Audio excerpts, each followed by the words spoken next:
308 phase _4 determining the characteristics and qualities of the ground. Phase 4 determining the characteristics and qualities of the ground. Emptiness as the universal foundation of all jnanas. Then Bodhisattva Vajra of pristine awareness rose from his seat and said to the Bhagavan, "O teacher, Bhagavan, how excellent! Is it true or not that simply by knowing one's own nature, called the great perfection of empty awareness, and knowing that all the phenomena in the universe are by nature not established as real, as well as knowing their empty status and origination, one has certainty regarding this jnana? Teacher, please explain." He replied, "O Vajra of pristine awareness, knowing the way of emptiness in which all phenomena are by nature not established as real is the great, universal foundation of all the jnanas, and not of just one jnana alone. All meditations performed by those who do not know this may constitute mental virtue, but such meditations do not bring them even a hair's breadth closer to the path of liberation. Therefore, the sublime quintessence of the teachings of all the Buddhas is the revelation that all phenomena, from form up to the omniscient mind, are emptiness, and this is called the universal foundation of all the jnanas. This view is the indispensable, great, fundamental ground of all paths. Due to the specific paths that accord with individuals of superior, middling, and lesser faculties which, in turn, are due to the constitutions and the functioning of the senses, many sorts of jnanas are revealed. By knowing, just as it is, the way in which the great perfection abides as the ground and fruition of all the jnanas, you will arrive at the nature of the absolute ground. The essential nature of existence is like this, it is the great nature that is baseless from the root, the uniform pervasiveness of the sphere of space, a non-objective, unimpeded display. This is the great, original nature, free from all faults, stains, and habitual propensities. In terms of external objects, there is no Buddha other than this. Taking into account the many vast, inconceivable Buddhas throughout the full extent of space, if all their facets of primordial consciousness and sublime qualities were to be applied to improve this ground, they would not enhance it in the slightest. Why not? Because there is no object to be enhanced. See that in the unimpeded space of the Dharmakaya, no Buddha in the past has wandered in samsara. Except for the delusion that what does not exist appears to exist, there is not a single sentient being. Even if all the vices, obscurations, and miseries of the infinite, limitless sentient beings throughout the whole of space were assembled and used in an attempt to harm the unimpeded primordial ground of space, know that not even the slightest bit of harm could be inflicted, for this ground is not established as being objectively real. Samsara merely appears from the grasping of consciousness, but it is not established as real, while the ground of original purity is unwaveringly flawless. First of all, by examining the location of birth and the one who is born, you ascertain that they do not exist in the past or the future, nor is their birth in the present. The one who is born and this person's location do not exist anywhere, so the ground is free from the extreme of birth. Likewise, cessation does not exist in the past or the future, nor does it exist in the present. Seeing that the one who has ceased is also non-objective, the ground is free from the extreme of cessation. Either annihilation is nothing or, if it is examined, it is the ground of both the appearances of impure samsara and all the pure facets of primordial consciousness and qualities of the Buddhas. Since these are not baseless, the ground is free from the extreme of nihilism. Under analysis, if existent phenomena were found to be permanent, they should be directly visible to the eyes and ultimately graspable with the hands. But since even the eyes of the Buddhas do not see them, the ground is free from the extreme of permanence. If you examine where you come from and the one who is coming, you see that they are neither in the past nor the future. They should be determined by direct valid perception in the present, but the agent who comes and the entire environment are non-objective. So the ground is free from the extreme of coming. When examining where you go and the one who is going, they too are not observed in the past or in the future. In the present, this directly verifiable entity is seen to be non-objective. So the ground is free from the extreme of going. To examine the ground in terms of diversity, since all phenomena are of one taste, without differentiation, in the absolute space of the ground Shugetagava, the ground is free from the extreme of diversity. To examine the ground in terms of unity, all the phenomena included within samsara and nirvana appear individually, with their own unique features, so the ground is free from the extreme of unity. As an analogy for those two, if you check to see whether the unimaginable planets and stars that appear in the ocean are different from it, you find that not even a single particle of these stars exists apart from the ocean. If you consider them to be identical, you find that they appear individually without merging together. Accordingly, come to the conclusion of disengaging from all philosophical assertions. Due to the fact that all phenomena arising as dependently related events are non-existent and not established as real, they are totally free of the 8 extremes of conceptual elaboration. If you adopt a position that falls to an extreme, with factional, errant views, you have strayed an immeasurable distance from the state of Buddhahood. Such a person wanders around dazed in the midst of a dark jungle, far from the path to liberation. The originally pure primordial protector, the omnipresent Lord and immutable sovereign, the Shugetagava, Samantabhadra, is of the nature of perfect liberation. Examining and analyzing all external appearances, they are found to be the emptiness of not being established as substances, the emptiness of not being established as signs, and the emptiness of not being established as real. Examining and analyzing your own mind internally, it is found to be a non-objective openness without any ground, pervasive ultimate reality without any root, and free of all extremes of conceptual elaboration. This is inner emptiness.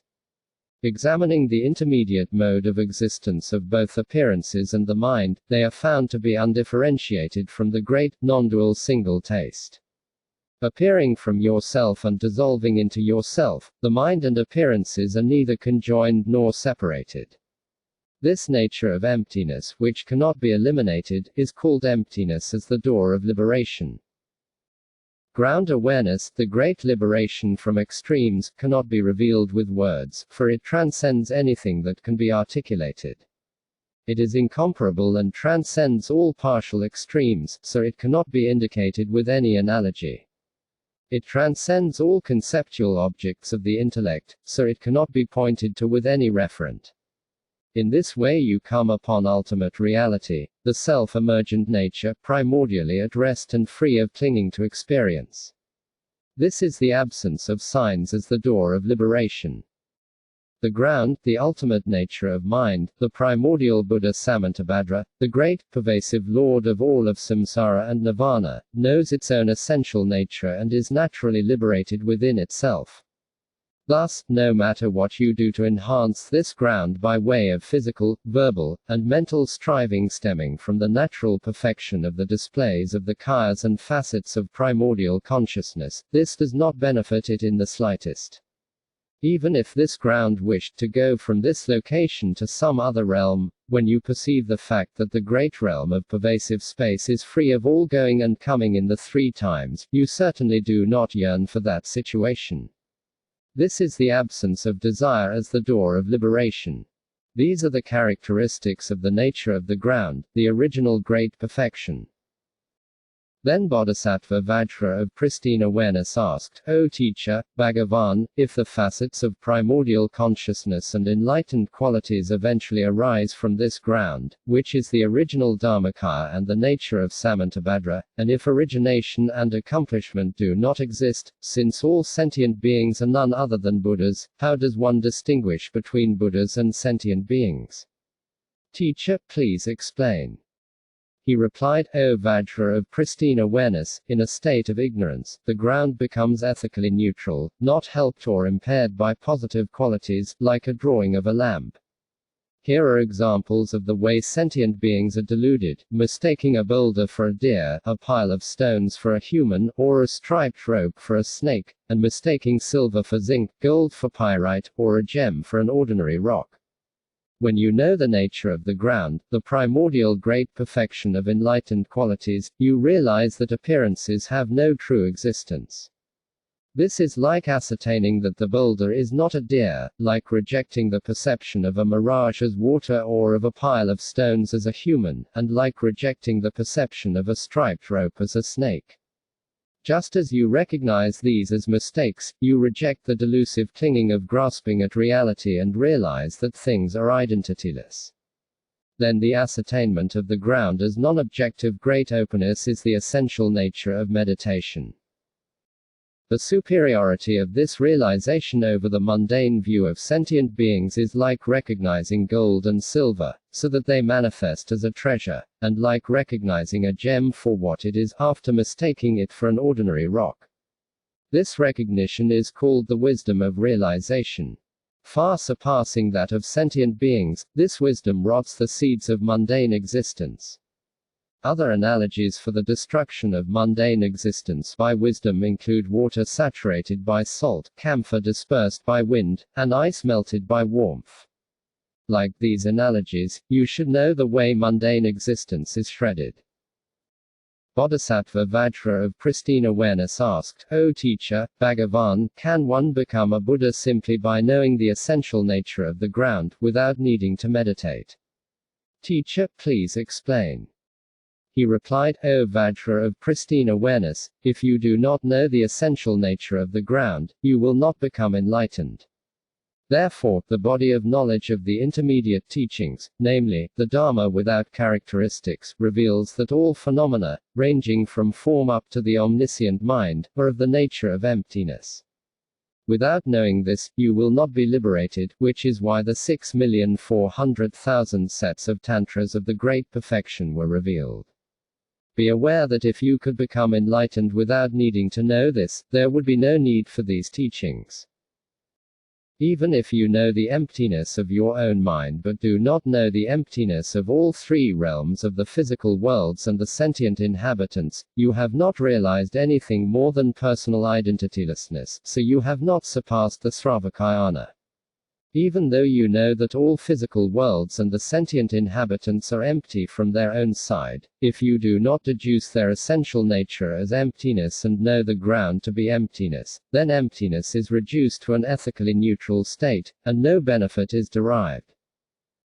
Even if you know emptiness, you might think that it has no good or bad qualities and that enlightened qualities and activities must stem from somewhere else. Understanding emptiness to be the emptiness of a vessel and enlightened qualities and activities to be its contents, you might assert that enlightened activities enter into it from somewhere else. In that case, some other wealthy benefactor of enlightened activities, a donor who fills up that vessel, would have to exist somewhere else. So if it were possible for the Buddha of that place to exist as someone permanent, stable, and immutable, he would not be empty. If emptiness were an absence of matter, with no good or bad qualities, this would falsely imply that all the phenomena and sensory objects of the physical worlds and the sentient inhabitants appearing throughout this life, in the dream state, and following this life are self-emergent and self-sufficient, and the appearances and mind of samsara would be established as real. When you know the nature of this and achieve penetration, appearances manifest as displays of the kayas and facets of primordial consciousness. Due to this transmutation, the state of Buddhahood becomes manifest and the aspects of its enlightened qualities are naturally perfected. Many people may apprehend space as an absence of materiality without any good or bad qualities. Nevertheless, since space is the ground and essential nature of the five elements and the various sensory objects, why should you believe it to be an absence of materiality with no good or bad qualities? There are no appearing objects other than space, and if you grasp at space as something autonomous, there is no point in asserting samsara and nirvana to be great emptiness. If there was something on which to meditate other than the manifestations of the realm of pervasive space, what would be the point of speaking of no meditation, no reference, and no grasping? The essential nature of the subject of meditation is emptiness, and if this is not recognized, your meditation with no view is reduced to something ethically neutral. So how could that possibly be genuine meditation? If you fail to recognize and understand samsara and nirvana as self-appearing displays, what is the point of identifying pristine awareness? Realization is establishing that ultimately samsara and nirvana are of the nature of great emptiness, and then recognizing and ascertaining everything to be of the nature of one space. Just this is the view, O Vajra, of pristine awareness. By knowing this, thoroughly fathoming it, gaining conviction, and then earnestly applying yourself to the practice of meditation, you finally reach the state of liberation. This is the sublime key to practice. By comparison, if having mere intellectual knowledge were enough without any need to meditate, then all the yogins, vidyadharas, and mahasiddhas of the past who practiced meditation on the basis of realization, while courageously taking on hardships, would have been wasting the time. On the contrary, know that it is necessary to apply yourself to the essential practice of meditating on the basis of realization. The reduction of the inwardly present ground to an ethically neutral state is like the sky covered with darkness, while manifest ground pristine awareness is like the dawn breaking and the sun rising. Being ignorant of the ground is like having no master for an entire kingdom. Identifying manifest pristine awareness for yourself is like a poor person without any status or possessions being enthroned as a king and enjoying royal privileges. Being obscured by dualistic grasping and ignorance of the ground, the primordial great perfection, you experience endless suffering in samsara because of this obscuration. This is like being a wealthy person who is imprisoned by a king or an enemy and suffers from starvation, thirst, torture, and a terrible environment for a long time. Finally, identifying pristine awareness so that it becomes manifest is like that person being freed from prison, dwelling in his own home, and experiencing joy and happiness. Pristine awareness is far, far superior to the ethically neutral ground. As an analogy for the presence of the ground as ethically neutral, imagine that a person is afflicted with a disease, and right under his bed is a medicine endowed with 8 excellent qualities. But since he does not recognize it, he is tormented for a long time by his terrible illness. Then, after some time, he recognizes it as a healing medicine and ingests it, and consequently his disease is cured and he is restored to good health. Similarly, once you have truly realized the essential nature of the ground, manifest pristine awareness apprehends its own state for itself. Consequently, the great, chronic disease of samsara is cleared out altogether, and you are brought to a state of eternal bliss.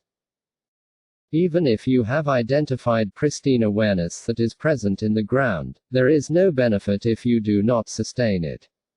Even though you may have gold in hand, if you do not trade it for food and clothing, but instead use it as a pillow, you will die of starvation and exposure to the elements.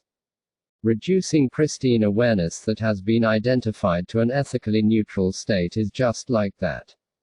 Even if you recognize a wish-fulfilling jewel for what it is, no siddhis are granted if you do not treat it with respect. Reducing pristine awareness that has been identified to an ethically neutral state is just like that. Even though you have beautiful, warm clothing, if you do not wear it, you will die from the cold and wind. Reducing pristine awareness that has been identified to an ethically neutral state is just like that. Even though you live in a house with plenty of food, you will die of starvation if you do not eat it. Reducing pristine awareness that has been identified to an ethically neutral state is just like that. Recognize that the crucial point is to practice after acquiring knowledge and realization. Bodhisattva Vajra of pristine awareness then asked, O teacher, Bhagavan, so it is. Is there any difference between a deluded individual who has identified pristine awareness and one who has not? He replied, O son of the family, there is no difference between a person who knows the route taking the wrong trail and another person who does not know the route taking the wrong trail. There is no difference between being robbed by an enemy who is an acquaintance and being robbed by an enemy who is a stranger. There is no difference between a person knowing about a cliff and still falling over it, and another person not knowing about it and falling over it. Similarly, there is not even the slightest difference between those two. Vajra of pristine awareness then asked, Bhagavan, so it is. What is the name of the jnana for the knowledge of this reality endowed with all these enlightened qualities?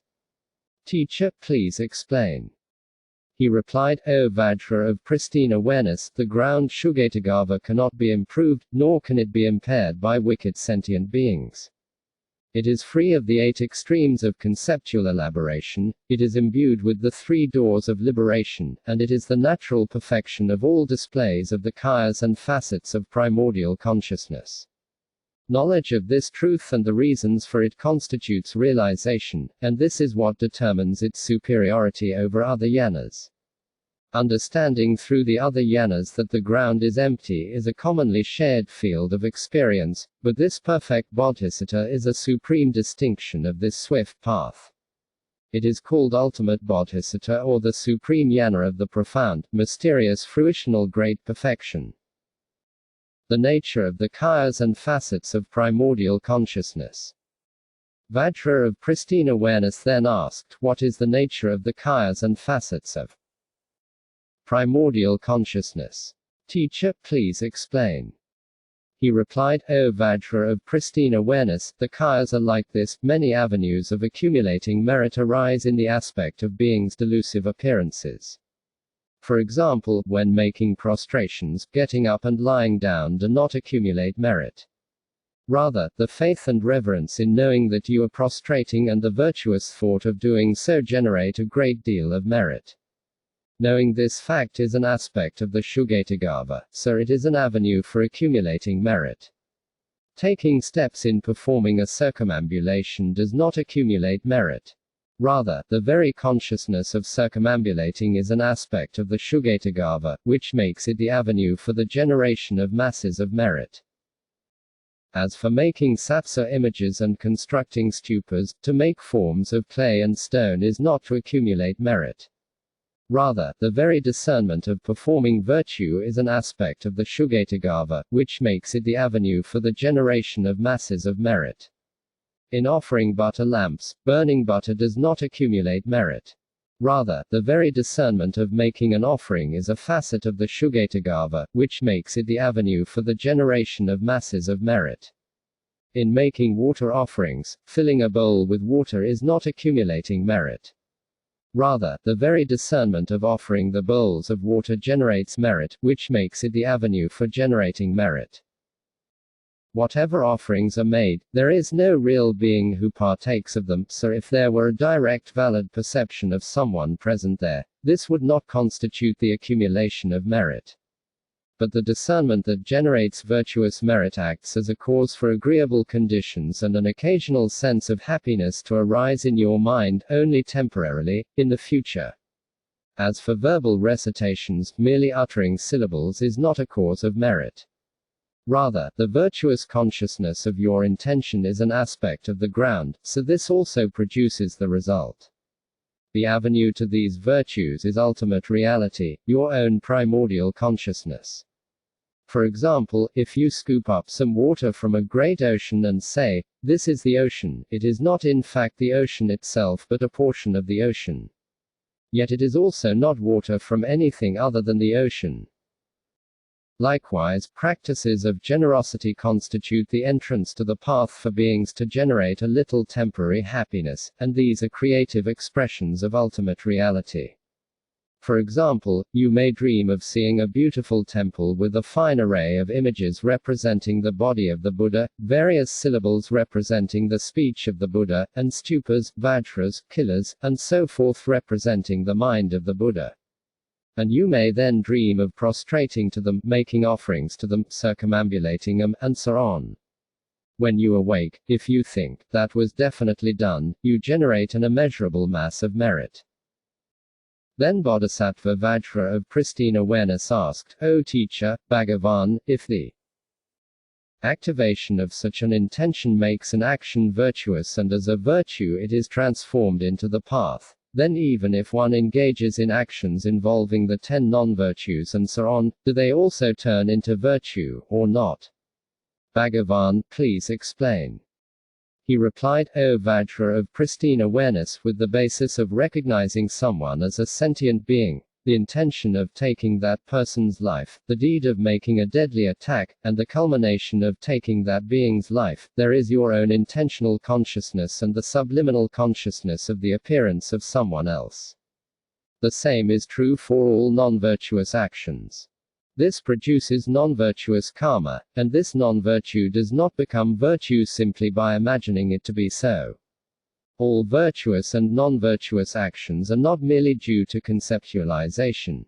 Know that the basis is knowledge, it is only this function that produces joy and sorrow. Bodhisattva Vajra of pristine awareness then asked, O teacher, Bhagavan, since every single thought is thus an aspect of the Shugatagava, I understand that thoughts are the cause of merit, which produces happiness, and that they are also the cause of suffering. Therefore, please explain what distinguishes them. He replied, O Vajra of pristine awareness, even though every single thought is a facet of the Shugatagava, your subliminal ground consciousness is aroused by your motivation, and consequences ripen into fruition according to your actions. Thus, the occurrences of pleasant, unpleasant, and indifferent appearances and so forth are determined solely by your good and bad motivations. The fact that pungent fruit ripens from pungent seeds, bitter fruit from bitter seeds, and sweet fruit from sweet seeds is because these seeds causally produce the fruits. If thoughts were not aspects of the Shugatagava, there would be no way consequences could ripen from actions. Even though pleasant appearances arise, they do not last, but are merely temporary, so they have no essence. Experiences of suffering, too, do not last, but are experienced only for a while, and the appearances of such experiences are like dreams. For those who accumulate bad karma, the accumulation of the causal bad karma, which is the route they follow, may yield temporary pleasure, but in the end, suffering arises. With respect to those who accumulate good karma, by following that route, they may willingly take on the temporary suffering of hardships and so on, but the fruition of this is the emergence of the pleasant appearances of the fortunate realms of existence. And when these experiences come to an end, such beings proceed from one round of samsara to another, and they continue to experience suffering. Due to the very ignorance that obscures your own nature as the ground of being, all joys and sorrows and good and bad karma are accumulated as causes of samsara, so the grounds and paths to liberation are obscured. Therefore, by diligently applying themselves to sustaining their attention, people who practice meditation experience all manner of pleasurable and painful sensations with a single grasping consciousness. Then Bodhisattva Vajra of pristine awareness asked, O teacher, Bhagavan, in terms of causal good and bad deeds and the consequences, is there any difference in the way they obscure one's own nature as the ground? Teacher, please explain. He replied, O Vajra of pristine awareness, to accumulate good karma is to accumulate merit in samsara. To accumulate bad karma is to store causes of samsara. Both of them contribute to samsara, so there is no difference in terms of their obscuring the nature of ultimate reality. For example, a white cloud and a black cloud both obscure the rising of the sun in the sky. There is no difference in that regard, for in both cases the face of the sun is hidden. Likewise, there is no difference in the obscuration of the natural glow of the ground by virtue or vice. They both conceal the grounds and paths to omniscience. Whatever joy or sorrow you experience, it has never existed in an ultimate sense, so it certainly does not help or harm you in the slightest. Upon careful examination, if you ascertain that joy and sorrow are not established as real, you may wonder, what harm is there in something that is non-existent and that merely appears to exist? There is no difference between this and the experience of suffering that arises in a dream, which in fact is not established in reality at all. So, likewise, there is no difference between satisfying pleasure and unbearable pain. The purpose and nature of the teachings. Then Bodhisattva Vajra of pristine awareness asked, O teacher, Bhagavan, if Buddhas and sentient beings and all qualities of the path and fruition are none other than the ground Dharmakaya, The Sugatagarbha, what is the purpose and the nature of the teachings on the many sadhanas, mandalas, buddhafields, teachers and their retinues, and so forth? Please explain. He replied, O Vajra of pristine awareness, for the nature of the ground Sugatagarbha to be made manifest, you may strive in various ways to create and transform things with your intellect. Consequently, all contrived experiences of bliss, luminosity, and non-conceptuality, of attentional dispersion, excitation, and scattering, of laxity, dullness, and torpor, and of pains, joys, and sorrows are forcefully aroused, until finally all thoughts are calmed in the nature of the ground, and primordially present consciousness is identified. Such meditation entails transforming the nirmanakaya into the path, in which the state of naturally settled mindfulness is sustained.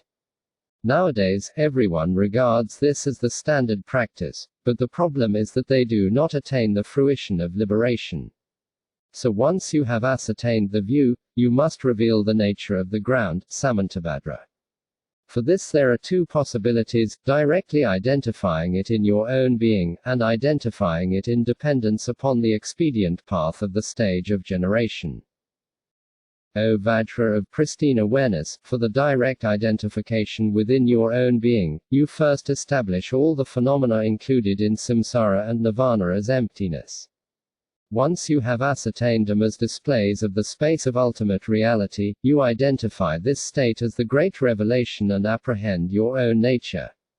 As a result, you naturally settle in ground pristine awareness as the great freedom from extremes. This is the swift path, the jnana of the great perfection. If you practice by resting naturally and effortlessly until the culmination of the dying process, you will unquestionably become a Buddha. On the other hand, if, through the power of previous bad karma, you fall under the influence of distractions and spiritual sloth, at the point of death you will die as an ordinary being. Some people, deceived by maras, seem to acquire a taste for conversation and human words. Clinging to them with attachment, they become addicted to amusements and waste their lives in futile chatter.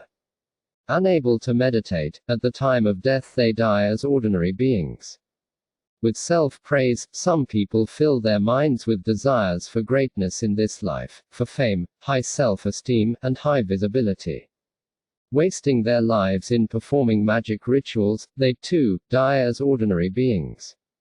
Some continue to burden their minds with desires for personal greatness, fame, and so on, even when their health is failing, and on the verge of death they are struck by compounding illnesses.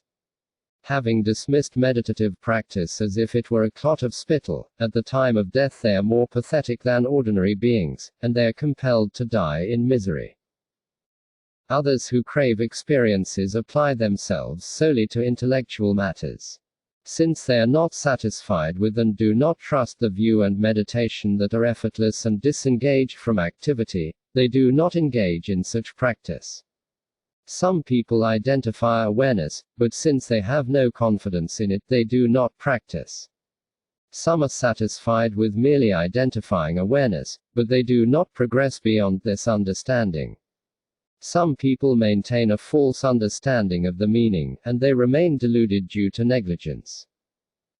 Such people, who lack fortunate karma, are very difficult to lead on to the ultimate, effortless path. Therefore, in reliance upon the relative, effortful path, as a means for leading beings to ultimate, effortless absolute space, the kayas and facets of primordial consciousness of the ground Sugatagarbha are generated as signs. And many sadhanas involving visualizations and recitations are taught in accordance with the many accounts of the names and meanings of deities to be revealed, buddhafields, palaces, teachers, and retinues. All accounts asserting that by striving in meditative practice you will reach some vast region somewhere else, called a buddhafield, are called paths of expedient means. All the jinnas and jinnaputras of the three times are said to be included among the displays of the 5 kayas, the 5 families of Buddhas, and the 5 facets of primordial consciousness. Moreover, they are not established as existing objectively by their own characteristics. Rather, taking all kinds of primordial consciousness and qualities of the realm of the ground Shugetagava as the basis, the teachings for the sake of disciples consist of 1. The signless Dharmakaya, which is the ultimate or definitive meaning, and 2. Discussions of names and objects as if they existed by their own characteristics, by which you are trapped in the cage of signs, and which pertain to relative, or provisional, meanings. First, the explanation of the 5 kayas is as follows: all kinds of phenomena that appear as various subjects are of one taste in ultimate reality, emptiness, so ultimate reality is called Dharma.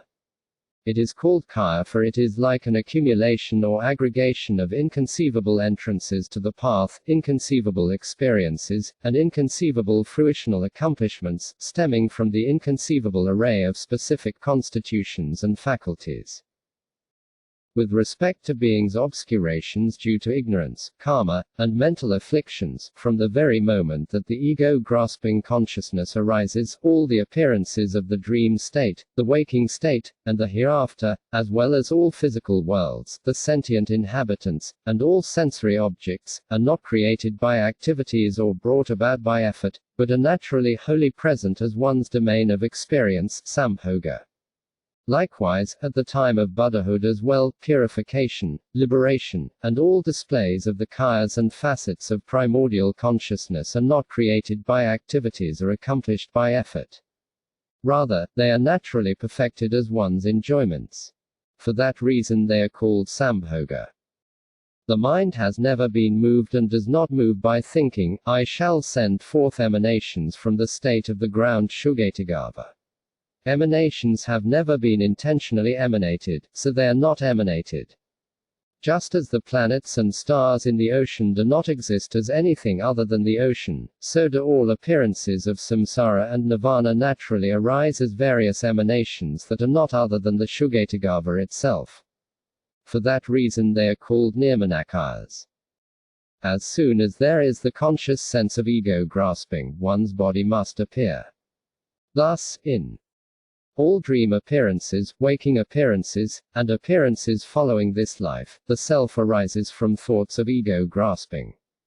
Accompanying this are various types of living beings constantly being experienced as objects, going through the processes of birth and death, and moving to and fro. All these appearances are called living being nirmanakayas.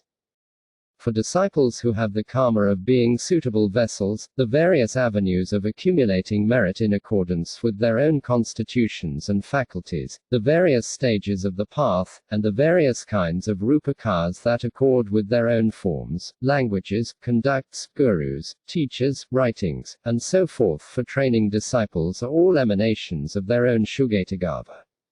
So the teachers who reveal the path to themselves are called teacher nirmanakayas.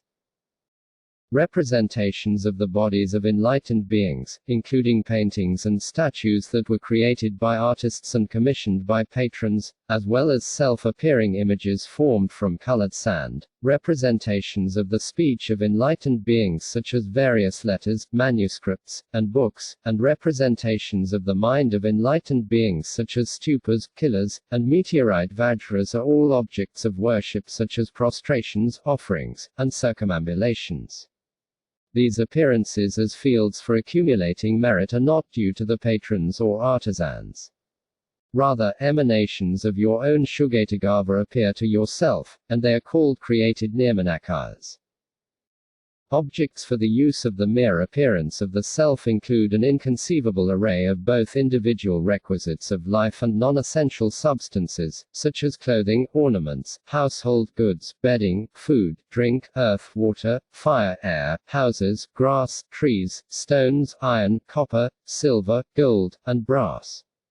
Phenomena that appear like this without mind or consciousness are material nirmanakayas. These 4 types of nirmanakayas are emanations of the Shugetagava that arise naturally in the objective field of ego-grasping consciousness.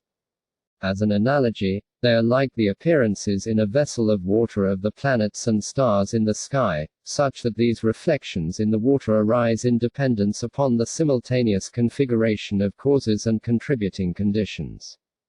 Thus, until self-grasping on the part of disciples disappears into absolute space, a continuous stream of nirmanakaya emanations appears. When self-grasping dissolves into absolute space, the purpose of the nirmanakayas is fulfilled, just as the images of planets and stars disappear back into the planets and stars in the sky when the pools in which they are reflected dry up. The unbroken stream of nirmanakaya appearances that take place until self-grasping has dissolved into absolute space is like continuous reflections in lucid, clear water until the water dries up. The various kinds of emanations are accumulated like aggregations, so they are called kayas. The non-conceptual primordial consciousness of ultimate reality is the great reality in which the essence of all Shugatagarbha emanations is unified, and it is the absolute space of one taste, which is the essential nature of all of samsara and nirvana. Thus, it is called the svabhava, and because it is like an accumulated aggregation of all the facets of primordial consciousness and enlightened qualities, it is called kaya. The ground is unmoving throughout the three times, and it does not change for the better or the worse, so it is called immutable. Because it is endowed with the 7 indestructible VAJRA qualities, it is called VAJRA. Here are its 7 qualities. It is 1. Invulnerable to all karmas, mental afflictions, and habitual propensities. 2. Indestructible by all objects and contributing conditions. 3. Real, for it abides as the originally pure intrinsic nature of the great primordial ground of all of samsara and nirvana. 4. Incorruptible, for it cannot be contaminated by any good or bad qualities. 5. Stable, for it is unfluctuating and unmoving throughout the three times. 6. Totally unobstructable, for it can pierce even the subtlest cognitive obscurations in the absolute space of ultimate reality, which transcends causality. 7. Invincible, for it cannot be transformed by either samsara or nirvana. Thus, beings who lack the necessary karmic propensities cannot possibly realize the entire mode of existence and nature of being of the Shugatagarbha, the dharmakaya that is present in the ground, so they remain deluded endlessly in samsara. For all those who realize it, it is impossible for them not to acquire confidence in it. If they achieve such penetration, it is impossible that they will not become liberated, and if they are liberated, it is impossible for them not to become enlightened. So it is endowed with these 4 VAJRA pledges, and it is called the ultimate, indestructible VAJRA. Within this authentic VAJRA, all paths and fruitions and all the enlightened qualities of the wonderful displays of the kayas and facets of primordial consciousness are gathered together, or assembled, as it were. Because of this aggregation and completion, it is called kaya. All the jinnas and jinnaputras of the three times are included and revealed in the 5 kayas. All of them are naturally perfected in the ground itself, and this is the characteristic of the ultimate ground. It does not exist as a separate reality, it has no real characteristics that exist individually, and it has no basis for verbal articulation. All teachings concerning names and individual real characteristics are called relative. Moreover, the ground from which all the deities emerge is revealed as Samantabhadra. As its creative expressions, the 5 families of Buddhas are said to come into existence from the 5 facets of primordial consciousness. The Buddha of the center, his physical world, and its sentient inhabitants arise from the primordial consciousness of the absolute space of phenomena. The Buddha of the east and his world arise from mirror-like primordial consciousness. The Buddha of the south, his physical world, and its sentient inhabitants arise from the primordial consciousness of equality. The Buddha of the west, his physical world, and its sentient inhabitants arise from discerning primordial consciousness. The Buddha of the north, his physical world, and its sentient inhabitants arise from the primordial consciousness of accomplishment. These assertions, however, are not of a definitive nature. Ultimately, emptiness, the essential nature of the ground, is the universal ground of all of samsara and nirvana. As such, it is called the absolute space of phenomena, and because it is primordially self-emergent, it is called primordial consciousness. It is not located in the center, placing it in the center is a mere convention. Because the radiant, clear ground, free of contamination, gives rise to all manner of appearances of samsara and nirvana, it is called a mirror, and this very consciousness which is self-emergent and primordially present, is called primordial consciousness. Speaking of it as being in the East is a mere convention. Since all of samsara, nirvana, and the path abides in the purity and equality of the absolute space of the Shugetagava, this is called equality. Transcending consciousness and objects of consciousness, that which reveals the nature of suckness without concealment is called primordial consciousness. Placing it in the south is a mere convention. Primordial consciousness that knows reality as it is and perceives the full range of phenomena forms an unimpeded avenue for the unmingled arising of individual phenomena, which is called discernment, and because it realizes this nature as it is called primordial consciousness. Placing it in the West is a mere convention. All purification and liberation and all displays of the kayas and facets of primordial consciousness are not created by actions, nor accomplished with effort, but are spontaneously actualized, so this is called accomplishment. The actualization of such a mode of existence is called primordial consciousness. Placing it in the north is a mere convention. These 5 facets of primordial consciousness are not separate or distinct. All the individual names designated upon the essential nature of the ground Shugetagava consist of relative, provisional meanings. Know that ultimately, names and things do not exist as signs, and the Dharmakaya, which is unassociated with any direction, is free of signs. For individuals who cling to objects, objective Buddha fields are taught in accordance with their own mind streams. In terms of relative, provisional meanings, the Buddha field of Ganavyuha is said to be in the central region. But ultimately, the infinite and boundless aspect of the compact displays of primordial consciousness and the magnificent qualities of the primordial ground, the Shugetagava, is called Ganavyuha. Because it is like a field, a great domain in which the appearances of all of samsara and nirvana emerge, it is called a field. And since everything that arises in samsara and nirvana is of one taste in the Shugetagava itself, it is called a realm.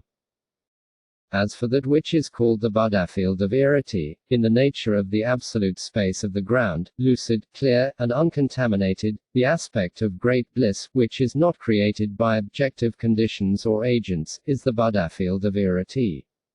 All facets of primordial consciousness and enlightened qualities and all the phenomena of the paths and fruition are naturally perfected in the ground, so it is a glorious Buddha field. The nature of great bliss of the absolute space of the ground, ultimate reality, is called the Buddha field of Sukhavati. In the ground itself, all deeds of purificatory and liberating primordial consciousness and all enlightened qualities are naturally, effortlessly perfected, so it is called the Buddha field of Kamaprasiddhi. Teachings concerning their existence in the east, south, west, and north are not to be taken literally. Rather, they are taught for the sake of leading disciples who grasp at directions. So the non-existence of a Buddha field is called a field. While they are presented by the intellect and mentation as regions, the great, primordial perfection of the qualities of the ground Shugetagava cannot be measured or fathomed by the intellect, mentation, or thought, so they are called immeasurable. They suffuse all of samsara and nirvana, just as the abodes of the planets, stars, and other reflections in the ocean are seen in the great ocean. And just as space is like the domain of all physical worlds and the sentient inhabitants, the expanse of space is like the domain in which samsara and nirvana appear. The perfection of all of these as displays of absolute space is ultimate, and discussions of the forms, shapes, and colors are relative. For people who cling to castes, the leader of 2,000, 3,000, or more cities is a king, and those who belong to this caste are called Kshatriyas. Leaders of 100 or fewer cities are Vaishyas, those belonging to that caste are also regarded as Vaishyas. Those belonging to the servant caste are Sudras. Those who participate in pure conduct, partake of pure food, and are seen to have virtuous attitudes are Brahmins. Those having no regard for hygiene, who partake of blood and flesh, and who constantly delight in evil thoughts and deeds are regarded as Kandalas. The meaning of the teachings on the Buddha families is in accordance with this custom. The defilements of karma, mental afflictions, and ignorance of the great absolute space of one taste, in which the essential nature of the ground is non-dual with all the jhanas of the three times, are purified in absolute space, so it is said to be pure. Because the nature of primordial consciousness and enlightened qualities is expansive, it is called expansive. Emanations from the aspect of its essential nature are called the Buddha family. The indestructible ground is endowed with the 7 Vajra attributes, so it is called Vajra, and emanations from the indestructible, Vajra-like ground are called the Vajra family. A wish-fulfilling jewel grants all the wishes of its owner. Likewise, inconceivable entrances to the path, inconceivable meditative experiences, and inconceivable fruitional attainments arise from the ground Shugatagava in accordance with the mind streams of all disciples, all with their own inconceivable constitutions and faculties. So they are said to be of the jewel family. Although a lotus flower is born from Maya, it has none of the faults of Maya. Likewise, the ground Shugatagava itself is uncontaminated by the taints of the 3 worlds, so such emanations are said to be of the lotus family.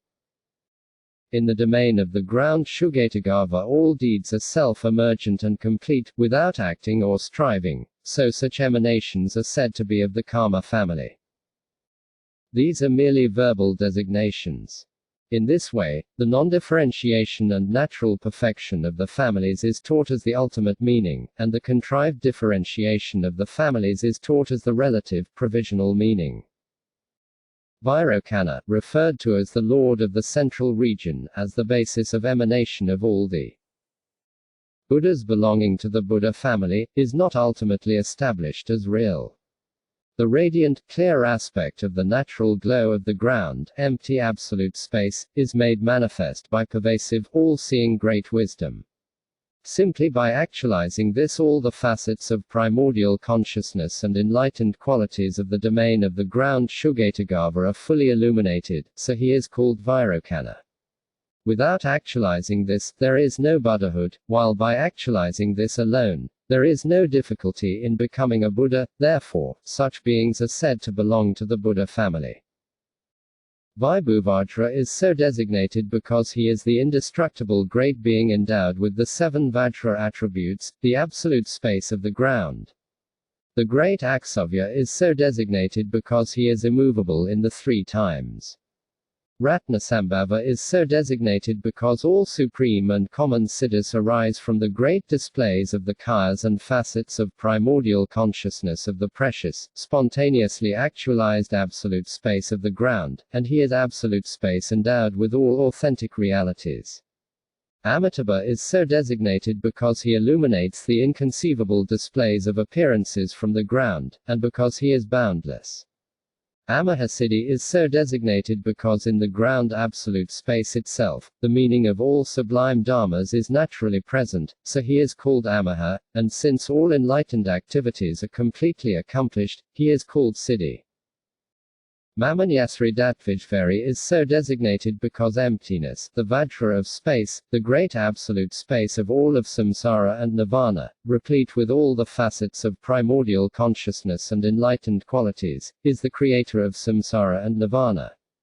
Because she is the great mother of all of samsara and nirvana, free of movement throughout the 3 times, she is called Queen. Great emptiness, the great pervasive mother, is endowed with the 7 indestructible Vajra attributes, so Vajradakini is called Vajra. Since all the phenomena in the universe appear in the aspect of objects coming and going in the absolute domain of space, the great pervasive emptiness Vajra, she is called Dakini. All manner of desirable objects arise from the primordial ground, originally pure, spontaneously actualized, absolute space, so Ratnadakini is called Ratna. Because all appearances of the path and all qualities of the fruition emerge from the power of compassion in the immutable space of ultimate reality, she is called Dakini. Just as a lotus flower is unstained by mud, so is the Shugatagava unstained by the fault of attachment, so Padmadakini is called Padma. Because many avenues of skillful means arise from the power of compassion in the space of ultimate reality, she is called Dakini. Within the great, original perfection of the ground of all enlightened qualities, everything is accomplished free from activity, so Karmadakini is called Karma. The appearances of coming and going of all the phenomena of samsara and nirvana in the expanse of the space of emptiness of Karmadakini is called going. These, too, are merely verbal designations. Space appearing as the nature of space is skillful means and is relative, while the manifestation of the non-inherent nature of space is wisdom and is ultimate. The explanation of this as the Dakinis of the Buddha family is a provisional meaning. The appearance of earth as earth is skillful means and is relative, while the manifestation of the non-inherent nature of earth is wisdom and is ultimate. The designation of Ratnadakini is a provisional meaning. The nature of water appearing as water is skillful means and is relative, while the manifestation of the non-inherent nature of water is wisdom and is ultimate. References to Vajradakini consist of provisional meanings. The appearance of fire as fire is skillful means and is relative, while the manifestation of the non-inherent nature of fire is wisdom and is ultimate. The designation of Padmadakini is a provisional meaning. The appearance of air as air is skillful means and is relative, while the manifestation of the non-inherent nature of air is ultimate and is wisdom. References to Karmadakini consist of provisional meanings. All the Jinas and Jinaputras, including the 1,000 Buddhas of this fortunate eon, who teach in order to guide disciples, are none other than the 5 kayas and the 5 facets of primordial consciousness. So all the Buddhas without exception are none other than their displays. People within samsara perceive, cling to, and are deluded by such things as class, genealogy, regions, homes, and gender. So if they were not taught accordingly, disciples who cling to these things, fixating on the permanence, would not be satisfied, and they would not follow the path of liberation. With this realization, and taking the kayas and facets of primordial consciousness of the signless Dharmakaya as the basis, they are described as having signs.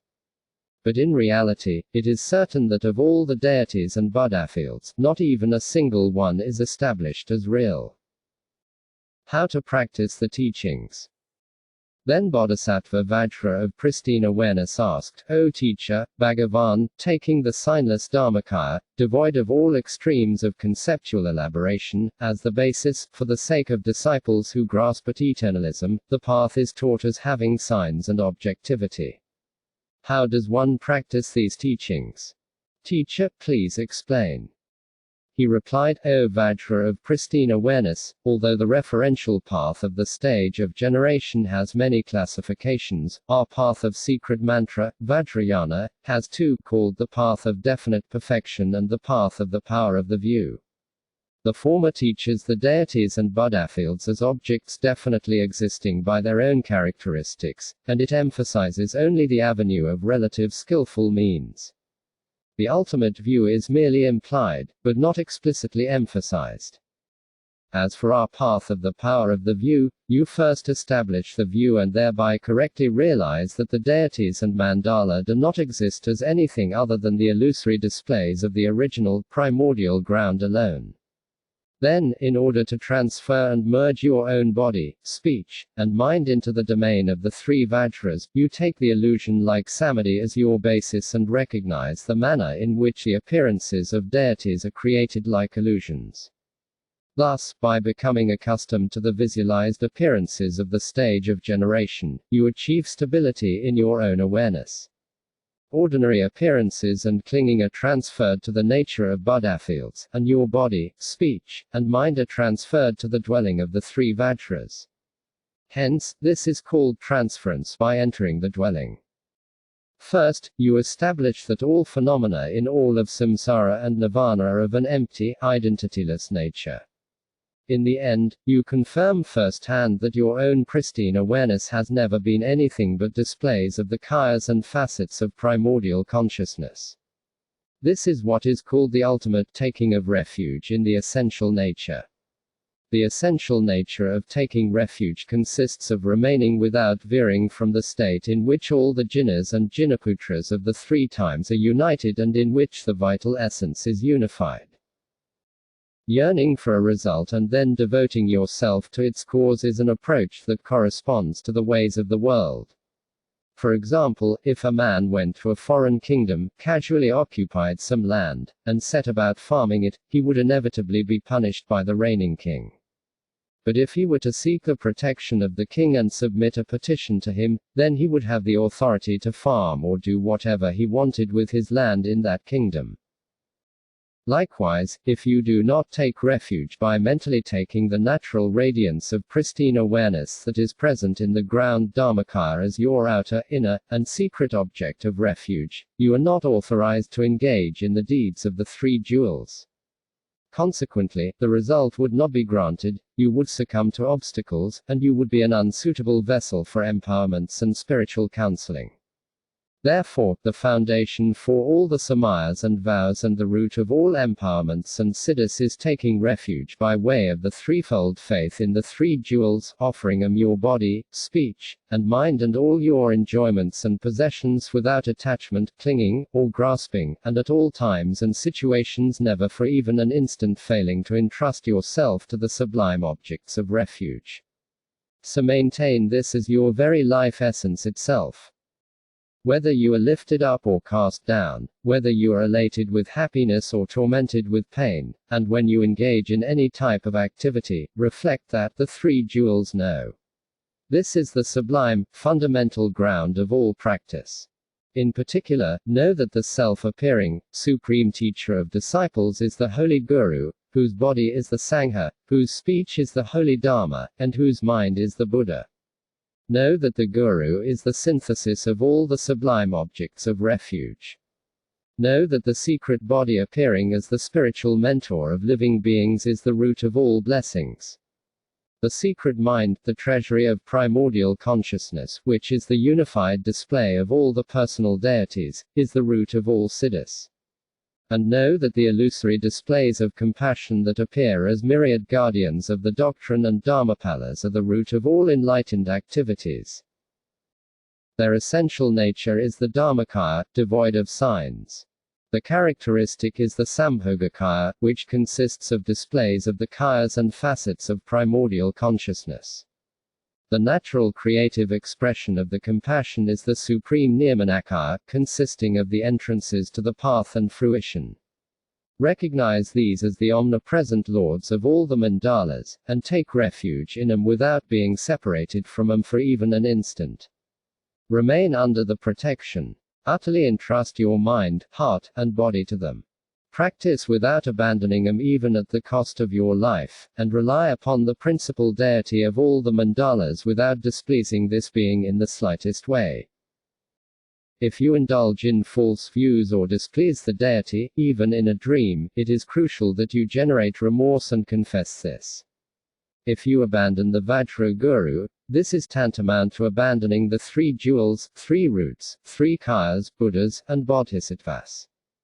Primordial consciousness, enlightened qualities, and all the meditative experiences and realizations will not mature in the midstream of one who does so. And however much such a person strives physically, verbally, and mentally, the accumulations of merit and knowledge will not be perfected, and the fruition will not come to maturation. Even if one devotes oneself to another guru, blessings and siddhis will not occur. Possessed by the evil spirit of degenerated samayas, one will transgress them. For example, seedlings and fruit do not mature from a rotten seed, and branches and leaves do not grow from a trunk with a rotten root. Likewise, the Vajra Guru is like the root of the tree of the secret mantra, the Vajra Guru is like the seed and the field of the harvest of omniscience. Thus, recognize this fact, and devote yourself to the Vajra Guru without abandoning this being for even an instant. Know that if you recognize the Guru in this way as the synthesis of all the Buddhas, and take refuge while meditating on your Guru in the nature of your personal deity in the space in front of you, there is certainly no need to seek any object of refuge elsewhere. As for cultivating bodhisattva, cultivate ultimate bodhisattva as follows. What we call mind is the narrow-minded, confining grasping at self alone that causes you to cling to pleasure, pain, and indifference and to regard all objects as existing by their own characteristics. Desires and cravings arise in an unbroken stream from such a mind. So all appearances and mindsets involving grasping at appearances as real things are to be understood with discerning wisdom, and self-concepts and the reification of dualistic appearances are to be subjugated until they disappear. Then the actualization of identitylessness as displays of the consummation of samsara and nirvana, free of activity and conceptual elaboration, is called the cultivation of bodhisattva, by which you enter the womb of the essential nature. This is the fruition of all ways of cultivating bodhisattva and is the most sublime of all dharmas. First, to realize bodhisattva, the ascertainment with discerning wisdom of the essential nature of all of samsara and nirvana is called aspirational bodhisattva. In the end, realizing the displays of the consummation of samsara and nirvana is called engaged bodhisattva. When some people speak of generating bodhisattva, they do not realize this key point and claim to accomplish its cause by aspiring for the fruitional bodhisattva. They speak of cultivating a mere aspiration, which is not bodhisattva, as an object of conceptualization. Such talk is like giving a boy's name to a mere fetus in a pregnant woman's womb. They do not have even the faintest realization of engaged bodhisattva. Therefore, for those who lack the fortune to sustain the direct perception of authentic bodhisattva but who cultivate good thoughts, here are just a few words to reveal aspirational and engaged bodhisattva. Visualizing the objects of refuge in the space in front of you, think that, I shall lift up and free all sentient beings of the three worlds from the ocean of suffering of mundane existence and bring them to the state of omniscience. With this thought, commit yourself to accomplishing the great welfare of sentient beings by way of the four immeasurables: compassion, loving-kindness, empathetic joy, and equanimity. In particular, the thought, I shall practice the meditation and recitation of the Supreme Personal Deity, is called aspirational bodhisattva. Steadfastly engaging in the meditation and recitation of the deity as profound means for simultaneously accomplishing the six perfections for the sake of all beings is called engaged bodhisattva. Know this to be the means by which your entire practice of Dharma will serve as a cause of perfect, great Buddhahood. That which obscures the face of suckness, ultimate reality, and creates the three realms of samsara, the greyas, vinas, bhutas, and the great demons, is ego-grasping. Good, positive thoughts that emerge from this are devas and rakshasas, all bad, negative thoughts are great, evil demons, and the subtle configurations of thoughts of craving and attachment are the class of vinas, who are the masters and mistresses of adversity. Thus, since not even a trace of any other demon or graha exists, even if you do things to expel and liberate them, you will not attain the fruition of liberation. Therefore, the unconquerable wrathful being who severs the vital root of self-concepts and samsara is empty awareness, which appears in the form of the VAJRA of hatred, Heruka, with his messengers and servants. Through this, the rudra of the view of the self is expelled into absolute space, and the root of mundane existence is utterly expunged. As the great wisdom that realizes identitylessness arises as the underlying splendor of samsara and nirvana, appearances arise as ornaments of awareness. Apart from the manifestation of kayas of the original ground, there is no other expulsion of vinas. So take this fact as the basis. According to the ways of samsara, before you move to a region, you first make it safe by expelling harmful beings such as enemies, thieves, and dangerous carnivores. Only thereafter do you settle on the land. Similarly, with yourself in the role of an illusionist, you create the illusory recipients of your generosity, as if they were observing the embodiments of your thoughts. over the white offerings, red offerings, and ransom tormas, which are like illusory substances, you recite the purifying mantras and increasing mantras, which are illusory mantras for substances. Then with illusion-like samadhi you dedicate these projected appearances of sensory objects, like reflections of planets and stars, to the domains of the six faculties of those beings, like a vessel of water. This visualization for dealing with all adversities, settling all your debts, and becoming reconciled with those who are hostile is praised as the best means of overcoming all adversities and obstacles. Then you instantaneously imagine yourself as a ferocious, majestic, terrifying, wrathful primordial consciousness being. From your body, speech, and mind, billowing flames, foul odors, assemblies of wrathful beings, iron scorpions, weapons, and various sorcerous substances are emanated like hail. As a result, all the malevolent Grayas, Venas, and Vinayakis, dazed and confused, are totally and helplessly cast out into the darkness behind the outermost black iron fence, like paper blown away by the wind. Imagining this is called the visualization for expelling Venas. It is taught as a method for preventing the occurrence of obstacles in your meditation on the deities and mandala that you are actualizing. Regarding discursive thoughts as demons is a profound technique for getting rid of hindrances that might destroy emerging siddhis.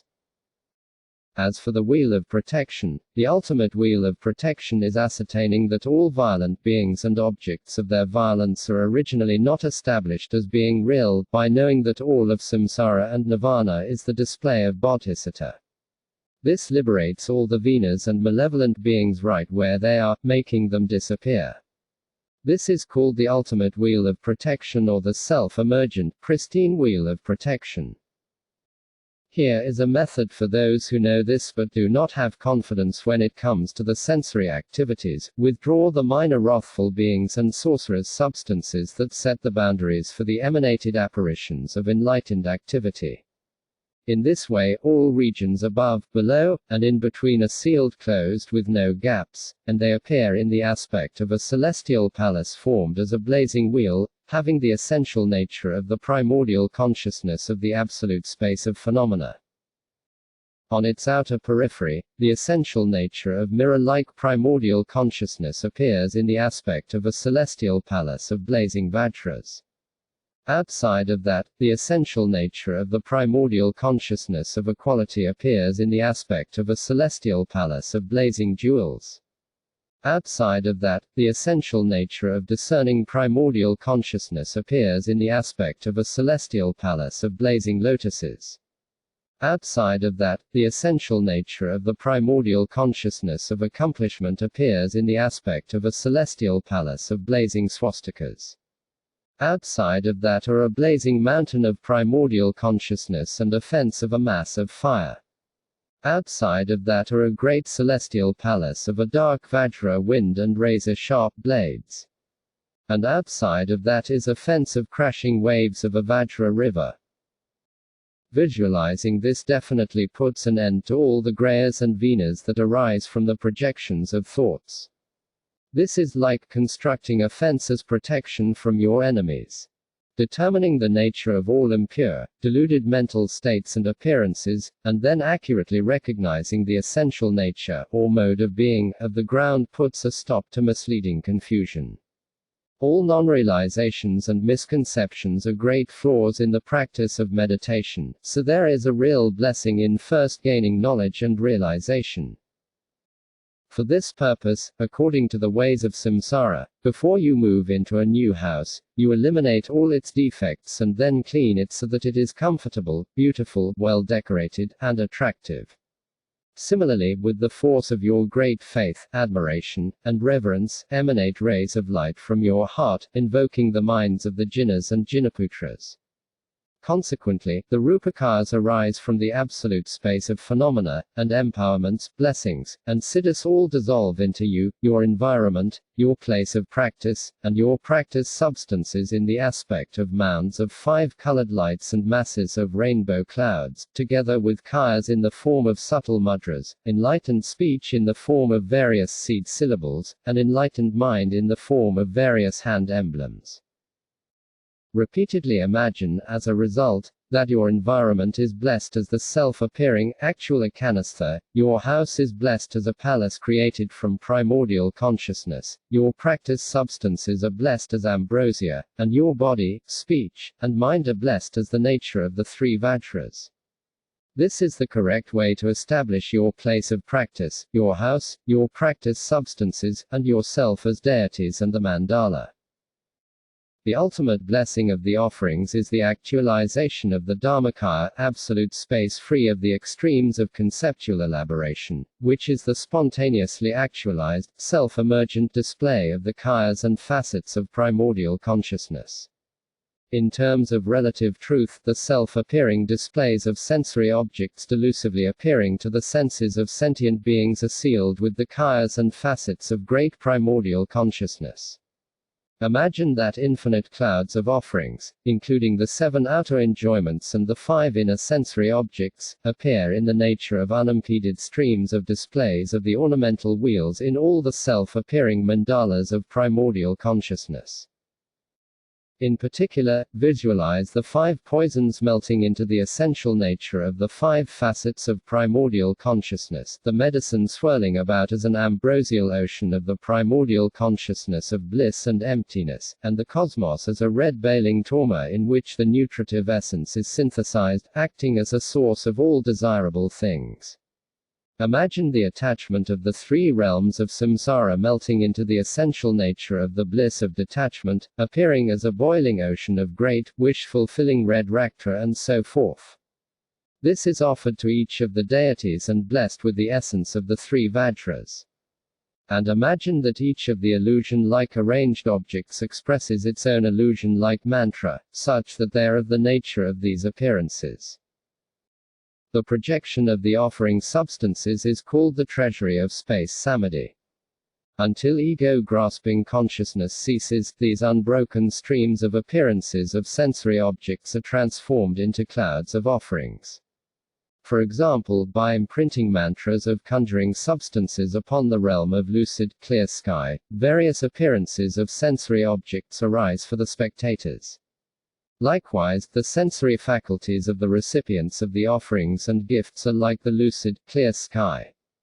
The substances that have been set out are like conjuring substances. Your thoughts are like conjuring concepts. The recipients of the offerings and gifts are like a crowd of spectators, and all the enjoyments are visualized as if they were illusory, wish-fulfilling appearances. This is illusion-like samadhi.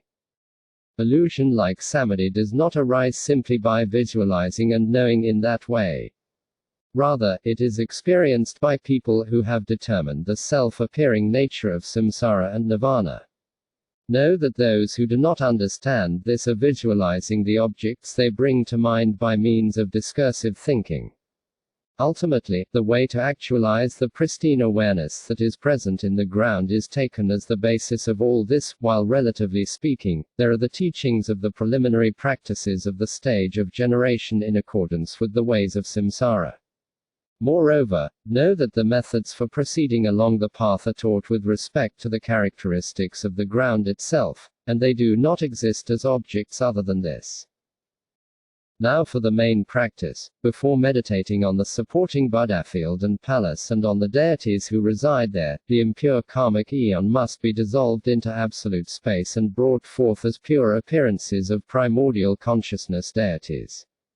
For example, dream appearances and waking appearances do not both appear simultaneously, nor can the human realm and hell realm possibly manifest at the same time.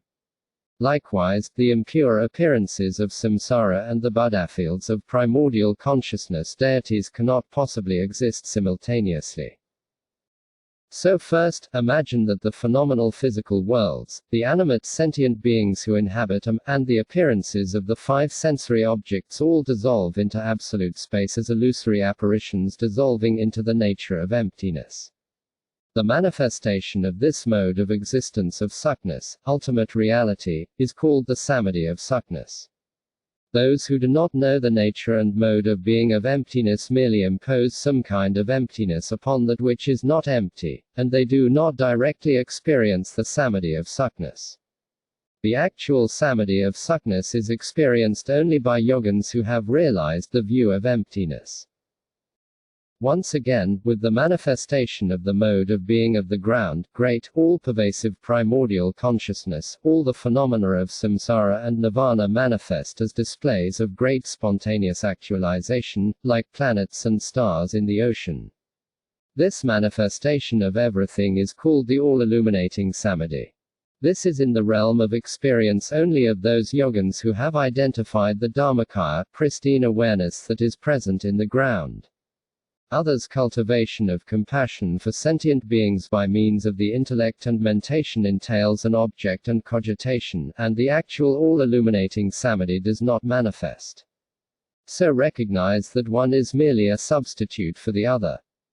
Then in an instant, like rainbows suddenly appearing in the sky where none existed previously, and like planets and stars suddenly appearing in a pool of water where none existed before, from the absolute space of all-pervasive ultimate reality, free of conceptual elaboration, visualize your awareness as the causal syllable Om, white and blazing with light and rays of light. This is the cause for the emergence of all foundational mandalas and those who reside in them. The first two samadhis are primordial consciousness that knows emptiness, transcending the objects of the intellect and mentation.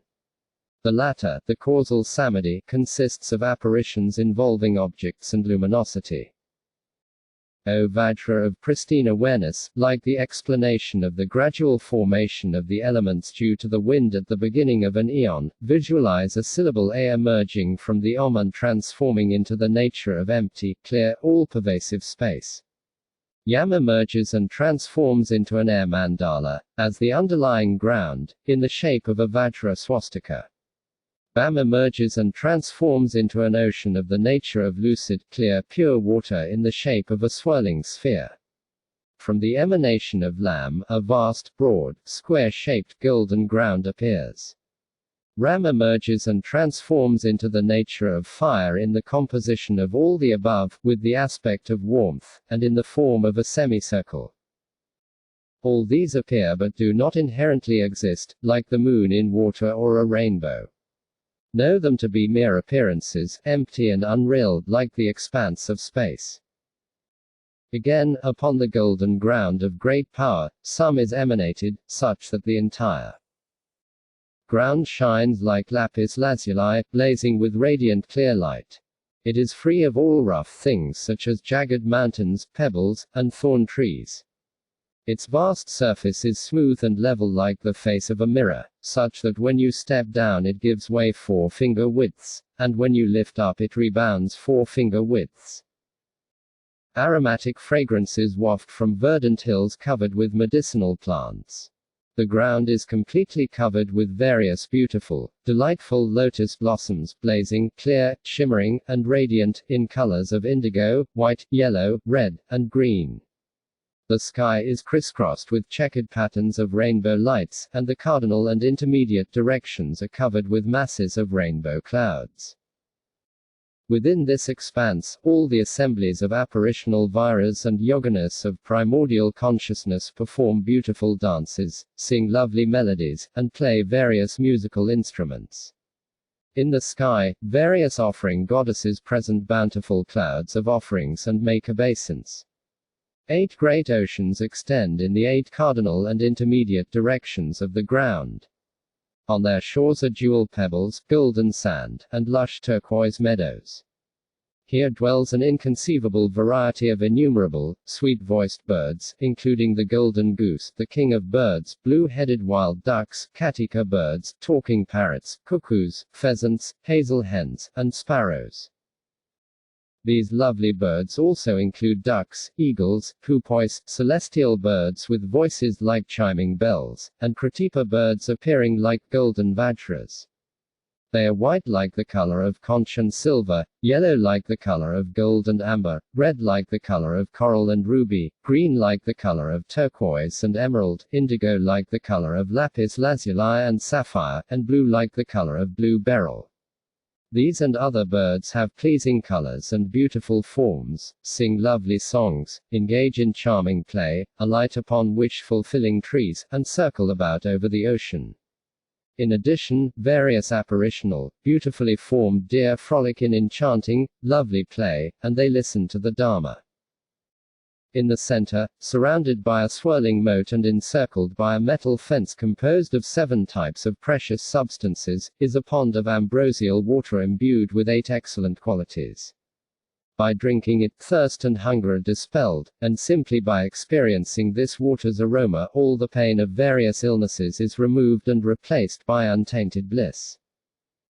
In the center of this display, in which there is nothing disagreeable, is a wonderful garden with a hum at its center, from which emerges a palace.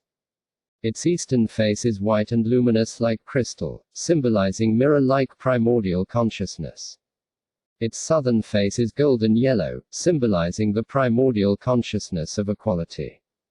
Its western face is ruby red, symbolizing discerning primordial consciousness.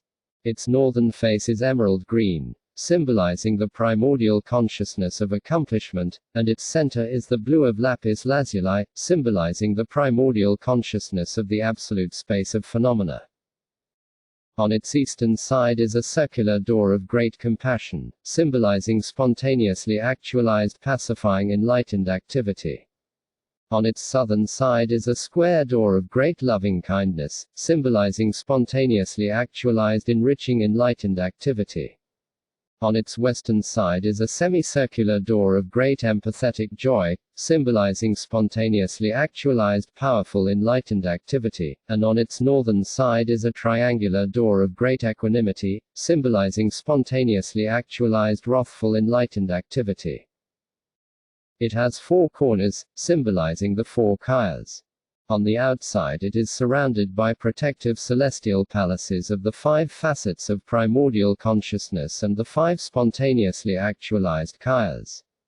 On top of the palace are vase holders, vases, awnings, dharma wheels, fine parasols, ornaments of the sun and moon with a jewel on top, lace curtains, and bells and little spherical bells producing the sounds of the dharma.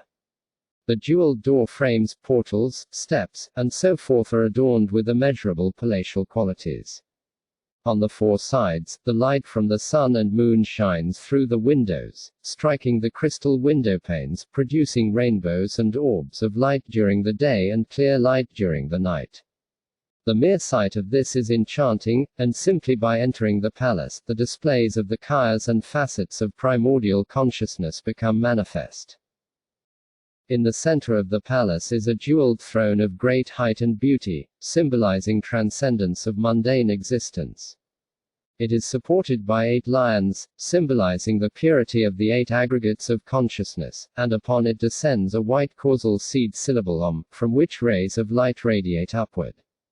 They make immeasurable offerings to all the jinnas and jinnaputras, fully arousing the mind streams of the personal deities, all the empowerments, blessings, and siddhis of enlightened body, speech, mind, qualities, and activities, together with all the sublime qualities of primordial consciousness of knowledge, compassion, and power, are drawn in like a convergence of rainbow clouds, and they dissolve into the Om. Rays of light radiating downward purify the mind streams of all sentient beings of the 3 realms and free them from delusion, as if forcefully arousing them from sleep.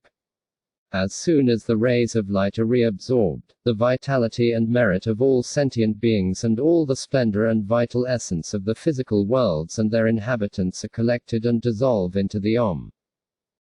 The Om transforms you into the great Bhagavan Vairocana, whose body is white in color like a snow mountain, symbolizing his freedom from the taints of habitual propensities. He has 1 face, symbolizing the soul bindu of the Dharmakaya. His right eye symbolizes primordial consciousness that knows reality as it is, and his left eye symbolizes primordial consciousness that perceives the full range of phenomena. His right ear symbolizes ultimate truth, and his left ear symbolizes relative truth. His right nostril symbolizes the Dharmakaya for his own sake, and his left nostril symbolizes the Rupakaya for the sake of others. His mouth symbolizes the great bliss of equality, his teeth symbolize the perfection of the mandala of pacification, and his tongue symbolizes the equal union of samsara and nirvana. His right arm symbolizes the skillful means of great bliss, and his left arm symbolizes the wisdom of great emptiness. The 10 fingers of his hands symbolize the 5 kayas and the 5 facets of primordial consciousness. His right leg symbolizes his not abiding in the extreme of mundane existence, and his left leg symbolizes his not abiding in the extreme of peace. His 10 toes symbolize the perfection of the 5 Buddha families and 5 consorts. His 12 joints, which are pliant and flexible like the tendrils of a vine, symbolize the purification of the 12 links of dependent origination. His entire body symbolizes his spontaneously actualized enlightened qualities.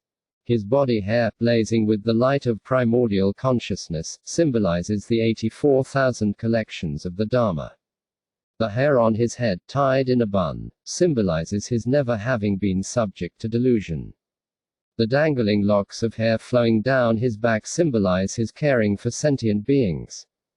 His legs crossed in the Vajra position symbolize that he is unmoved throughout the 3 times. His 2 hands in the mudra of supreme enlightenment symbolize that samsara and nirvana are displays of great Buddhahood.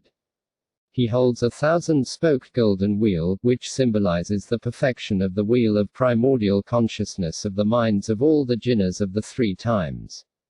He is adorned with all the Sambhogakaya apparel, which symbolizes his love for beings.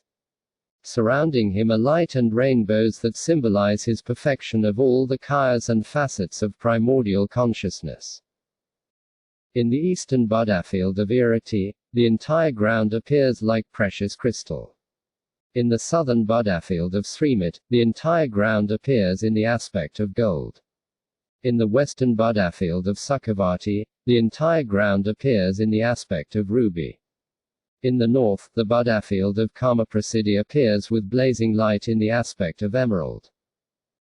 In the east, Tathagata Aksavyavajra arises from hum, the blue-black color of his body symbolizing the unborn absolute space of phenomena. He presses one hand upon the ground, blocking the entrance to the 3 realms, and in the other he holds a Vajra symbolizing indestructible ultimate reality.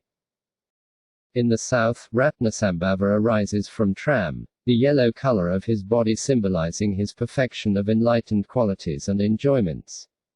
The mudra of supreme generosity symbolizes his bestowal of supreme, eternal bliss to all beings, and he holds a precious jewel symbolizing his bestowal of the glory of service and bliss to all pitiable beings. In the west, Amitabha arises from Re, the red color of his body symbolizing his mastery over all of samsara and nirvana. His 2 hands in the mudra of meditative equipoise symbolize displays of samsara and nirvana as great purity and equality. Upon the lotus he holds symbolizes the complete unfurling of the mystery of the enlightened mind of great bliss. In the north, Amahasiddhi arises from the green color of his body symbolizing his synthesis and perfection of all the ornamental wheels of the kayas, facets of primordial consciousness, enlightened qualities, and inexhaustible enlightened activities. His mudra of generosity is the great protection of fearlessness for beings, and he holds a variegated Vajra symbolizing his training of disciples by means of the 4 kinds of enlightened activities. Whichever one of these deities you take as your main practice, imagine and practice all 5 for each one. Understand that this implicitly symbolizes the simultaneous perfection of the 5 kayas and the 5 facets of primordial consciousness in the Dharmakaya, the Shugatagava. Meditating on the deities in this way, they all appear but do not inherently exist, like rainbows in the sky, like images of the moon in water, like reflections in a mirror, and like transparent, clear water, free of contamination. In absolute space, all the kayas and Buddha fields of all the Buddhas arise naturally, like bright heavenly bodies in the ocean, and they are visualized in the aspect of masses of light. Likewise with respect to the wrathful mandala, The physical worlds and the sentient inhabitants, together with your own body, aggregates, elements, and sense bases, disappear into the realm of space, the great emptiness of ultimate reality, like a dream vanishing into the space of awareness. Then rest in the mastery of the primordial consciousness of emptiness. Once again rest in meditative equipoise in which you experience clear primordial consciousness, and at the end, visualize your awareness as the blue-black flaming causal syllable hum, which is an apparition of the primordial consciousness of great, all-pervasive compassion. In your existence, when you encounter the dying process, which is to be purified, the outer appearances of the physical world, its inner animate sentient beings, and the intervening appearances of the five sensory objects all dissolve into clear emptiness. Openly resting in this for a while is the phase of the dissolution of mundane existence into the substrate. So by taking as the path the great expanse of the ground emptiness, which is the agent of purification that will be recognized at the time of the fruition, you will gain mastery of ultimate reality, suckness. Therefore, it is of the utmost importance to become familiar with this. When the dying process, which is to be purified, is transferred to the clear light, this is like the autumn sky when it is not veiled in white by the contaminating condition of the sun, nor veiled in black by darkness, and when it is not contaminated by clouds, mist, or wind. Then the extent of your own awareness, lucid, clear, and free of contamination, is unlimited. Without veering in any direction, you attain uniform pervasiveness free of all extremes of conceptual elaboration. Then the purifying clear light of the time of the path, primordial consciousness, pristine awareness, identifies itself. By the power of this familiarization, at the time of fruition you acquire confidence within yourself, resulting in enlightenment as the Dharmakaya. If you do not have the ability to be liberated in that way, the appearance of the ground clear light, which is grasped as the body to which you are experientially fixated, becomes the basis to be purified. By arousing purifying awareness as the causal syllable, gradually bring forth the appearance of a Buddha field. By doing so, the manifest presentation of the fruition will come to you. Therefore, you should know that it is of the utmost importance to familiarize yourself with the three samadhis from now on. The clear light emptiness that is present in the ground does not become manifest merely through thinking and visualizing, so understand that this will only result in more thinking and visualizing. Again, indigo light in the form of A radiates from the appearance of the causal syllable in the foundationless domain of the primordial ground, emptiness. This transforms into the nature of radiant, clear space, and green light in the form of Yam radiates, manifesting as the mandala of air. Red light in the form of Ra emanates, manifesting as a wave-tossed ocean of blood. Chem radiates, forming a triangular mountain of skeletons, equal in dimensions to the absolute space of phenomena. Ram radiates, becoming of the nature of a violently flaming, dark red cosmic volcano billowing masses of fire. Some emanates, appearing as indigo light from which a lapis lazuli-colored ground emerges, clear as crystal. Beneath it a Kila-shaped mountain appears without obscuration. Outside is a blazing expanse of a roaring fire of primordial consciousness resounding like the conflagration at the end of the eon. Within this expanse Brahma emerges, transforming into a wrathful palace with its exterior composed of various precious substances and its interior composed of three types of skulls. Dry skulls form the ceiling, old skulls with dry flesh and skin form the edges of the ceiling, and fresh skulls dripping with blood form the walls. They are all held in place with meteorite nails.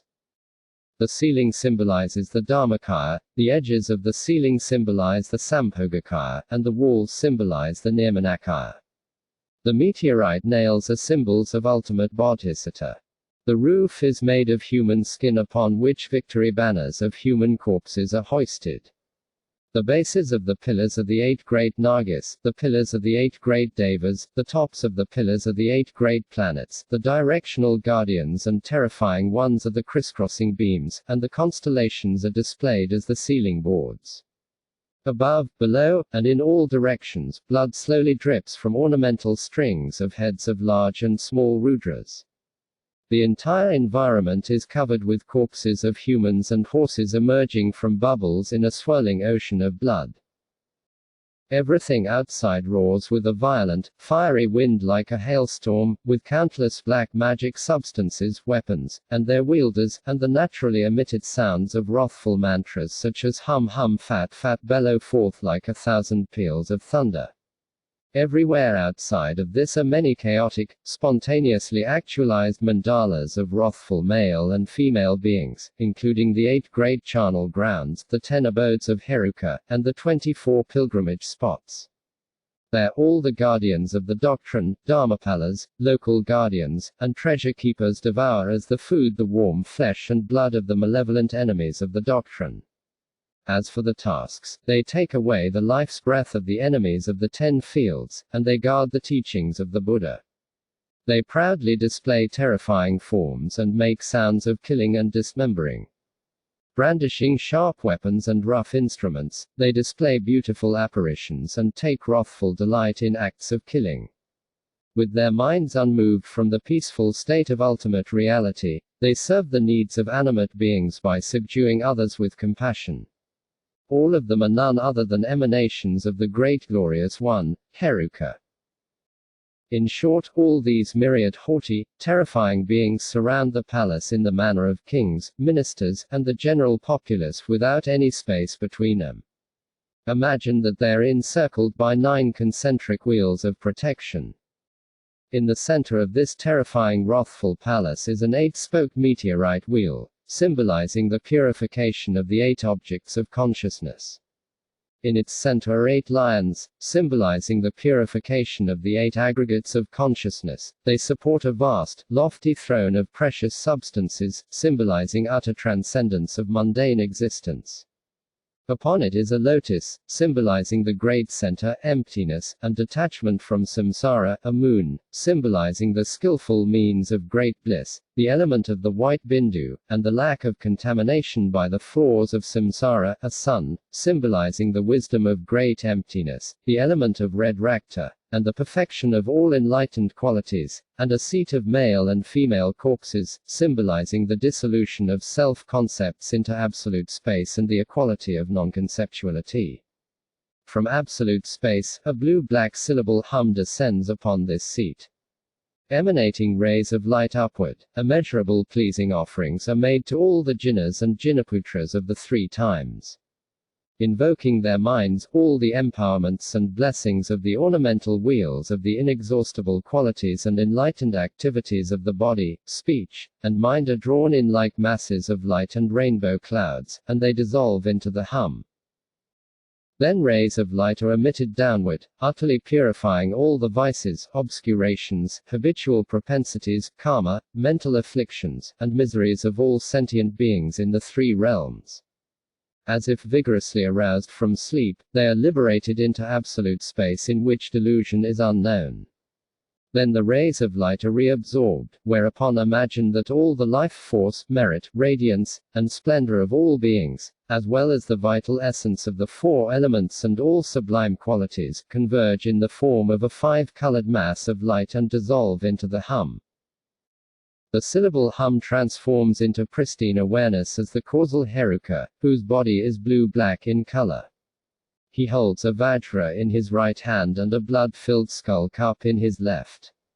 His naked body, devoid of clothing and ornaments, stands in an expanse of the blazing fire of primordial consciousness with his 2 legs positioned in a wrathful posture. From the 3 places of his body, rays of light are emitted and then draw in every single one of the mandalas of the 3 kayas of the Buddhas in the form of white, red, and indigo rays of light. Imagine that they dissolve into your own 3 places, generating great power and strength. Then in an instant you transform into the Great Glorious One, the supreme basis of emanation of all wrathful beings, Heruka. The blue-black color of your body symbolizes the immutable absolute space of phenomena, free of conceptual elaboration. Your central face, which symbolizes the Dharmakaya, the empty, originally pure essential nature, is blue-black. Your right face, which symbolizes the Sambhogakaya, the clear, spontaneously actualized nature, is white. And your left face, which symbolizes the Nirmanakaya, all-pervasive compassion, is flaming dark red. Your central eye is a symbol of the primordial consciousness of emptiness, your right eye is a symbol of the primordial consciousness of luminosity, and your left eye is a symbol of all-pervasive primordial consciousness. Your two ears symbolize the two truths. Your nose symbolizes the two goals. Your frown symbolizes all the paths and fruitions. Your mouth symbolizes the great bliss of equality. Your tongue symbolizes liberation in the equality of samsara and nirvana. The rows of your teeth, white like snowy mountains, symbolize the mandala of absolute space of the blood-drinking Vajra.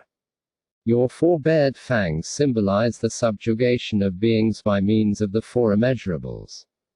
Your orange hair flaming upward symbolizes the primordial absence of delusion. Your eyebrows flashing like 1,000 lightning bolts symbolize the elimination of the realm of darkness of ignorance and the manifestation of the illumination of primordial consciousness. Your flaming mustache and beard, emitting fiery sparks, symbolize the blazing majesty of the displays of the primordial consciousness of bliss and emptiness. Your 6 arms symbolize the 6 facets of primordial consciousness. Your top right hand holds a 9-pointed Vajra, symbolizing the sequence of 9 yanas and the 9 grounds. Your middle right hand holds a 5-pointed Vajra, symbolizing the 5 kayas and the 5 facets of primordial consciousness. And your bottom right hand holds a 3-pointed Vajra, symbolizing the 3 kayas and the 3 facets of primordial consciousness. Your top left hand holds a dry skull cup filled with blood, symbolizing samsara of the formless realm displayed as blood. Your middle left hand holds a blood-filled skull cup covered with blood and skin, symbolizing samsara of the form realm displayed as blood. And your bottom left hand holds a blood-filled skull cup covered with braided hair, symbolizing samsara of the desire realm displayed as blood. Your 4 legs are wrathfully spread wide, symbolizing your possession of the 4 bases of miraculous power. Your Garuda wings, flaming with Vajra jewels, are outstretched to your right and left, symbolizing your victory over the 3 realms and your venturing without impediment into the absolute space of ultimate reality. You are replete with the ornaments of the charnel ground and signs of glory, which symbolize the objects of consciousness arising as ornaments. You stand amid a blazing mass of fire like the cosmic conflagration at the end of the eon, symbolizing the incineration of the misconceptions of ignorance by great primordial consciousness. Above you hovers a black Garuda, symbolizing delusion manifesting as wisdom. Samantabhadra and his consort reside on your crown as the lords of the Buddha families, symbolizing your unwavering presence in the peace of the Dharmakaya. Arising as the display of Heruka in universal splendor, symbolizing the skillful means of great bliss, you embrace the pale blue body of your consort, Akasamaki, who symbolizes the wisdom of great emptiness. Her right hand holds a curved flaying knife that cuts off the 3 poisons, and her left hand holds a blood-filled skull cup, which presents the 3 realms as blood. Her left leg embraces the waist of her consort, symbolizing the union of bliss and emptiness, and her right leg presses on the heart of a corpse, symbolizing the closing of the door to the 3 realms of samsara. As a sign of lust arising as an ornament, she wears an upper garment of human skin. As a sign of hatred arising as an ornament, she is adorned with garlands of snakes and human heads. As a sign of delusion arising as an ornament, she wears a moist leopard skin as a lower garment. As a sign of holding the 3 worlds with compassion, strands of her dark red hair flow down her back. The penetration of the lotus of her womb by his Vajra symbolizes the union of bliss and emptiness. The natural radiance of mirror-like primordial consciousness is hatred, the white Vajra in the east. The natural radiance of the primordial consciousness of equality is pride, the yellow Vajra in the south. The natural radiance of discerning primordial consciousness is attachment, the red Vajra in the west. The natural radiance of the primordial consciousness of accomplishment is envy, the dark green Vajra in the north. At the crowns of these majestic personal deities, imagine a thousand-spoked wheel of Dharma. At its center is a white om, pale and radiant like an autumnal moon. At the throats is an eight-petaled lotus, in the center of which is a red syllable R, more radiant than 100,000 suns. At their hearts is an erect, nine-pointed meteorite Vajra, in the center of which is a sun seat. On it is a blue-black syllable hum, radiant like a lapis lazuli mountain drenched in the light of 100,000 suns. White, red, and indigo rays of light radiate from these syllables, invoking the mind streams of all the jinnas and jinnaputras of the 10 directions and the 4 times. From the absolute space of phenomena, forms of rupakars emerge as the 5 families of Buddhas. They are invited into the space in front, and they empower you with the vase water, filling your body from the crown of your head. All the stains of afflictive and cognitive obscurations are totally purified, and the Vajra essences enter your 3 places, sealing them with the 3 Vajras. You are appointed as the regent of the Buddhas and empowered to liberate the entirety of the 3 realms of samsara. The excess water spills over, crowning your head with the 5 families who abide as the principal lords of the Buddha families. Again, the essential nature of the non-dual emptiness and bliss of the deities, in the form of a white and red mass of light, dissolves into you. Imagine that this brings forth the power and strength to dominate all of samsara and nirvana. White, red, and indigo rays of light radiate from your own 3 places, inviting from the domain of ultimate reality, the treasury of space, all the jinnas and jinnaputras of the 4 times and the 10 directions, displayed as the foundational mandala and the beings who reside in it. Repeatedly imagine that they converge upon you like a blizzard and then dissolve as one into you and your implements of practice, like snow falling into a great lake. Invite them in this way. Then, arriving in the sky above you and the mandala, all the Buddhas are offered seats according to their nature. As soon as the seats are offered, the deities dissolve into the self and front visualizations, and you imagine that they each sit on their own seats. In this way request them to remain.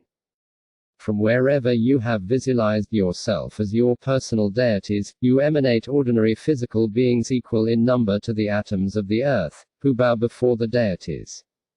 Between the 2 pressed palms are precious jewels, from which emanate myriad clouds of immeasurable offerings to please the deity's enlightened body, speech, mind, qualities, and activities.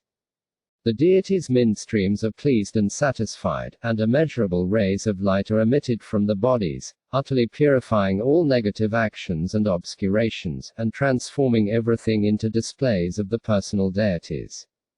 Imagine that they dissolve into your heart as the imagined deity, bringing forth majestic power. This is the homage. Offerings of water cool the bodies, and water for bathing the feet cools the feet. Flowers are offered at the seats. Incense pervades the area with a fragrant aroma, lights remove the obscurations so that what appears to the mind is radiant and clear, and fragrantly scented water pervades all the bodies and accoutrements. Various foods satisfy the taste buds, and the sounds of various kinds of lovely music are offered, which satisfy their minds with the taste of bliss and emptiness. Beautiful, delightful goddesses of form make offerings pleasing to the eye, and they dissolve into the visual faculties.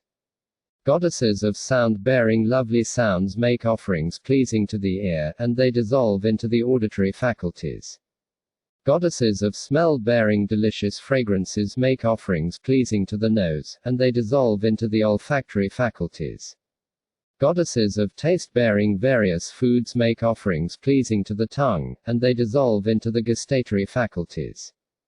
Goddesses of touch-bearing garments make offerings pleasing to the body, and they dissolve into the tactile faculties, satisfying the deity's minds with the taste of bliss and emptiness. These visualizations are the outer and inner offerings. The 5 poisons are transformed into the ambrosia of primordial consciousness and are offered. The physical world and its sentient inhabitants are transformed into displays of tamas and are offered, and samsara is transformed into an ocean of blood and is offered. Appearances and emptiness, the union of the deity and consort, are offered as the uncontaminated great bliss of union. The Vajra of skillful means, the primordial being of ultimate reality, liberates the Rudras of self-concepts of the 3 realms into the domain of the wisdom of identitylessness, and ordinary appearances of objects are transformed into mountains of flesh, oceans of blood, and piles of bones, and they are offered. Thus, all appearances of phenomena are extinguished in great intellect transcending ultimate reality. This is the liberation offering. Again, mentally visualize all the colors of the bodies, hand emblems, ornaments, and garments of all the deities of the mandala. As you recall the great qualities, imagine that you project from your body innumerable Vajras and Dakhinas who perform beautiful dances in the sky, play various musical instruments held in their hands, and make offerings of lovely songs of praise. This is the visualization of praise. Such meditation involving only visualized imagery is indispensable. Practicing without even this is no more meaningful than the chirping of birds, and no siddhis will arise, just as no butter emerges from churning water. In terms of ultimate reality, establishing the reality of emptiness transforms all appearances and mindsets of samsara into the best, unsurpassed method of identifying the intrinsic nature of Samantabhadra, the supreme deity who dwells as the ground, the nature of emptiness. Relatively speaking, the method is to meditate on and visualize your body, speech, and mind as the 3 Vajras. In the past, because of the obscuration of the habitual propensities of karma and mental afflictions, the deity who dwells as the ground has not manifested but has been reduced to an ethically neutral, immaterial vacuity. Now, by exercising the faculty of wisdom that realizes identitylessness, primordial consciousness free of grasping at luminosity and vacuity manifests, and this is ultimate reality. Visualizing the Samayasattva deities as if they were tangible, inviting the Jnanasattva deities from absolute space, and merging them indivisibly is relative. In reality, you do not invite them from one place to another, that is merely held by the intellect and mentation.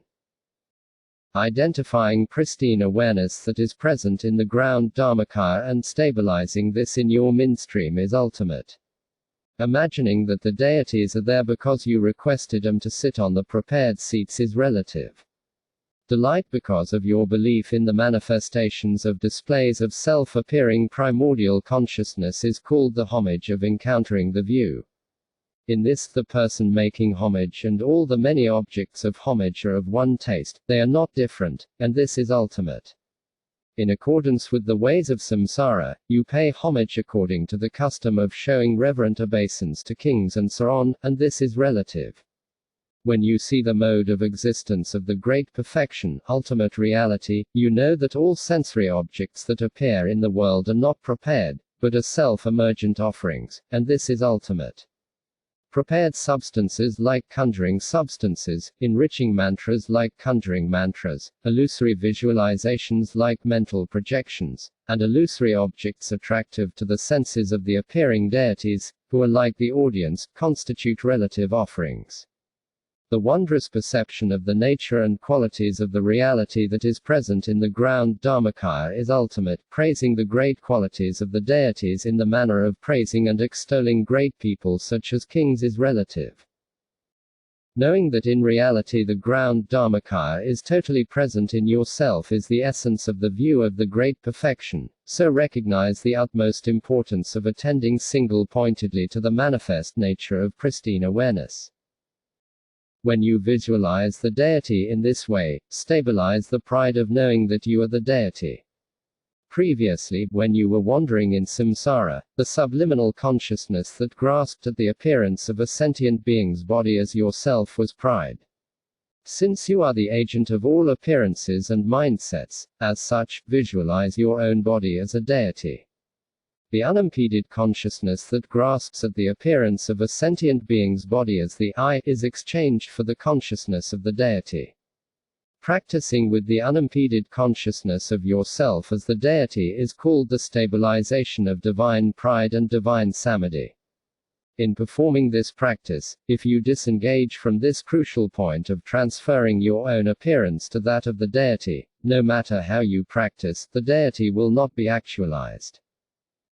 If you achieve stability in divine pride in this way, finally, when you identify pristine awareness, you will have already achieved stability in pristine awareness for yourself, so this will propel you toward the state of liberation. Training in bringing forth clear appearances by vividly imagining the color of the deity's body, together with the hand emblems, ornaments, and garments, is to make them manifest, just as the appearances of your own aggregates, elements, and sense bases appear clearly and firmly due to your conceptual projections. By visualizing the divine field and the deities themselves again and again and nurturing this, the ground of firm pride is maintained. Know this to be of the utmost importance for actualizing the deity.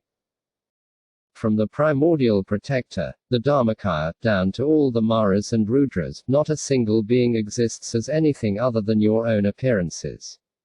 Fathoming this with certainty is the way to avoid the error of reifying the stage of generation, and it is a special, profound point for actualizing the deity as primordial consciousness. For yogins who realize that samsara and nirvana are none other than their own appearances, even if they practice meditating on demons, rakshasas, and thurangs, these are seen to be nothing other than emanations of samantabhadra. So they are all jnanasattvas, without a single mundane being among them, all are the enlightened displays of samantabhadra.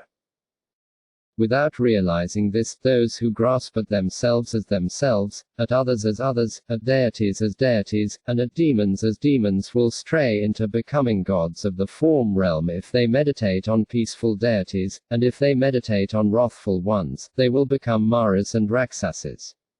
Even if they meditate on jnanasattvas, they will definitely remain as mundane beings. Why? By the power of ignorance they are deceptively led into dualistic grasping, unawareness, meaning they are unaware of the mode of being of the ground. Awareness means being aware of the mode of being of the ground. Because the power of ignorance establishes all the deities on whom you meditate as sentient beings, they are only mundane. By meditating on deities with the power of pristine awareness, they are all actualized as primordial consciousness. By realizing that all of samsara and nirvana consists of nothing other than displays of samantabhadra, they all definitely arise as jnanasattvas without even a trace of any mundane being. Visualizing the deities in this way, imagine in your heart, on a lotus and sun seat, a jnanasattva, at whose heart is a 9-pointed meteorite Vajra standing upright upon a sun. At its center visualize a blue-black hum, the color of lapis lazuli, encircled by a mantra string and enclosed within a sun and moon like an amulet box. Directing your consciousness to the hum while reciting, and directing your consciousness to the bindu and nada of the hum while reciting, is called worshipping the deity. Visualizing that the mantras rise from the seat and circle while reciting is called close worship. At this time vast rays of light are emitted, inviting forth the entire assembly of all the victorious Buddhas, Bodhisattvas, Gurus, personal deities, Vajras, and Dakinas of the 10 directions without exception. Imagine again and again that they dissolve into the self and front generations and recite. Direct your consciousness to all the deities and recite. Direct your consciousness to the mantra circle at your heart and recite. Alternately direct your consciousness to the hum and to the crescent moon, bindu, and nada. Like sending forth the king's messengers, the crucial aspects of worship are inviting forth all the jinnas and jinnaputras with rays of light, having them repeatedly dissolve, and supplicating the deities. Furthermore, rays of light descending and circling from the mouth to the secret places of the male and female deities of the self and front visualizations gather together, in a mass of 5-colored light, all the empowerments, blessings, and siddhis of the enlightened body, speech, mind, qualities, and activities of all the jinnas and jinnaputras of the 3 times. Imagine again and again that they dissolve into you and your implements of practice. This is the crucial aspect of accomplishment, symbolizing the acquisition and accumulation of pleasures and wealth. Again, immeasurable rays of light are emitted from the mantra garland at your heart, and like sunlight striking drops of dew, they completely purify all the vices, obscurations, karma, mental afflictions, and habitual propensities in the mind streams of all beings in the 3 realms. Then all appearances are transformed into the nature of Buddha fields and palaces, and all mundane beings are transformed into the nature of male and female deities. With one voice, and with their minds in the state of one taste, they chant in majestic union the sounds of mantras, like the sound of an agitated beehive. As a result, imagine that all the realms of the universe shake and tremble. This is the great accomplishment. Then, even if you have many different things to do, visualize the 4 kinds of activity like this. In the morning, the time of pacification, imagine that you emanate immeasurable rays of white light to the 10 directions from the mantra garlands in the hearts of the self and front visualizations, making offerings pleasing to all the jinnas and jinnaputras and arousing their mind streams. All the empowerments, blessings, siddhis, facets of primordial consciousness, and attributes of the ornamental wheels of the inexhaustible enlightened body, speech, mind, qualities, and activities are reabsorbed in the form of a white mass of light, which dissolves into you and those generated in front of you.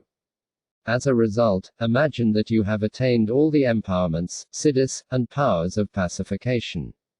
Again, an immeasurable mass of white light is emanated to the abodes of the 6 classes of animate beings, totally purifying all the vices, obscurations, habitual propensities, karma, mental afflictions, and suffering of all sentient beings in the 3 realms. Imagine that they all, without exception, become embodiments of primordial consciousness deities. This is the visualization of pacification. In the afternoon, the time of enrichment, imagine that you emanate immeasurable rays of yellow-colored light, reabsorbing in the form of a mass of yellow light the vital essence and quintessence of the 4 elements, the vitality and merit of all sentient beings in the 3 realms, all the empowerments, blessings, and siddhis of the enlightened body, speech, mind, qualities, and activities of the jinnas and jinnaputras of the 3 times, and all the vitality, merit, and power of all the devas, vidyadharas, RSS, and siddhas, which all dissolve into you. This is the visualization of enrichment. In the evening, the time of power, imagine that you emanate immeasurable rays of red light, like the color of ruby, drawing in all the jinnas and jinnaputras of the 10 directions and the 4 times in the form of red light. They dissolve into you and subjugate all the gods, demons, and humans, all male and female beings, and every single one of the 8 classes of haughty non-human beings. They are brought before you, where all the mighty power of all these terribly ferocious beings is overwhelmed. Then imagine that from their mouths they cough up their heart's vitality, as they solemnly swear to be your servants and slaves, and they dissolve into the soles of your feet. Again, rays of dark red light emanate from the hearts of the self and front visualizations, placing a half vajra on the tops of the heads of all these haughty beings, signifying that they must not transgress the samayas. If they abide by the samayas and engage in enlightened activities, this will protect them from danger and become a crown jewel for all the needs and desires. If they transgress their words and oaths, it will turn into a meteorite lightning bolt that shatters their heads into small pieces, and it will become a black iron scorpion that delights in their heart's blood and torments them. This meditation on their accomplishing enlightened activities without transgressing their oaths is the visualization of power. At dusk, the time of wrathfulness, visualize yourself as the deity and imagine various weapons and sorcerer's substances emanating from your body like a violent hailstorm, expelling and dismembering all malevolent enemies, material and immaterial, and malevolent beings, like water extinguishing sparks of fire. Then innumerable small wrathful beings, iron scorpions, and garudas are emanated, totally devouring the mound of the flesh, blood, and bones, incinerating them in a blazing ball of fire, and dispersing them with a razor-like wind, such that not even a trace of them remains. Then imagine that the consciousnesses are liberated to a realm in which delusion is unknown. This is the visualization of wrathfulness. Occasionally imagine immeasurable rays of light being emanated and then reabsorbing, in the form of a mass of light like billowing rainbow clouds, all the empowerments, blessings, and siddhis of the enlightened body, speech, mind, qualities, and activities of all the jinnas and jinnaputras of the three times. Repeatedly visualize them dissolving into yourself and your implements of practice. Then immeasurable rays of light emanate from your heart, striking the hearts of the jinnas and jinnaputras. All the Buddhas are connected to you with strands of light rays, and all the non-conceptual facets of primordial consciousness in their mind streams are transferred to your own mind stream. Without letting your consciousness be distracted elsewhere, recite the mantras without interrupting them with human words, and diligently apply yourself to practice without letting your meditation cushion grow cold. All appearances are displays of your personal deity, all sounds are empty sounds of the nature of mantras, all thoughts are displays of the real nature of enlightened mind. Transforming them into the path in this manner constitutes the three kinds of transformation, and they are indispensable on the path of Mahayoga. Stabilizing them in the ultimate nature of awareness is worship, and enhancing them by means of your conduct is practice. This is the essential nature of the yogic practice. Training like this in mental visualization is called relative and provisional. Skill in the transformations of emanating and reabsorbing rays of light is the most important, quintessential point of the practice, so hold on to this as the most crucial thing to know. Establishing samsara and nirvana as great emptiness is the VAJRA's empowerment. Recognizing precious spontaneous actualization as the self-emergent kayas and facets of primordial consciousness is the secret empowerment. The revelation of pristine awareness, the non-conceptual primordial consciousness of ultimate reality, is the wisdom empowerment. Mastering the fruition in yourself is called the word empowerment. These are the actual four empowerments, devoid of a bestower and a recipient. Furthermore, visualizing your body as the deity is the VAJRA's empowerment of the body. Expressing your speech as the mantra is the secret empowerment of speech. Not letting your mind be separated from the confidence of primordial consciousness is the wisdom primordial consciousness empowerment of the mind. Realizing the non-duality of the deity and your own appearance is the word empowerment. Just this is the simultaneous perfection of the four empowerments. By clinging to the true existence of all the physical worlds and the sentient inhabitants with the three realms and all the sensory objects, deluded beings grasp at objects as being autonomous.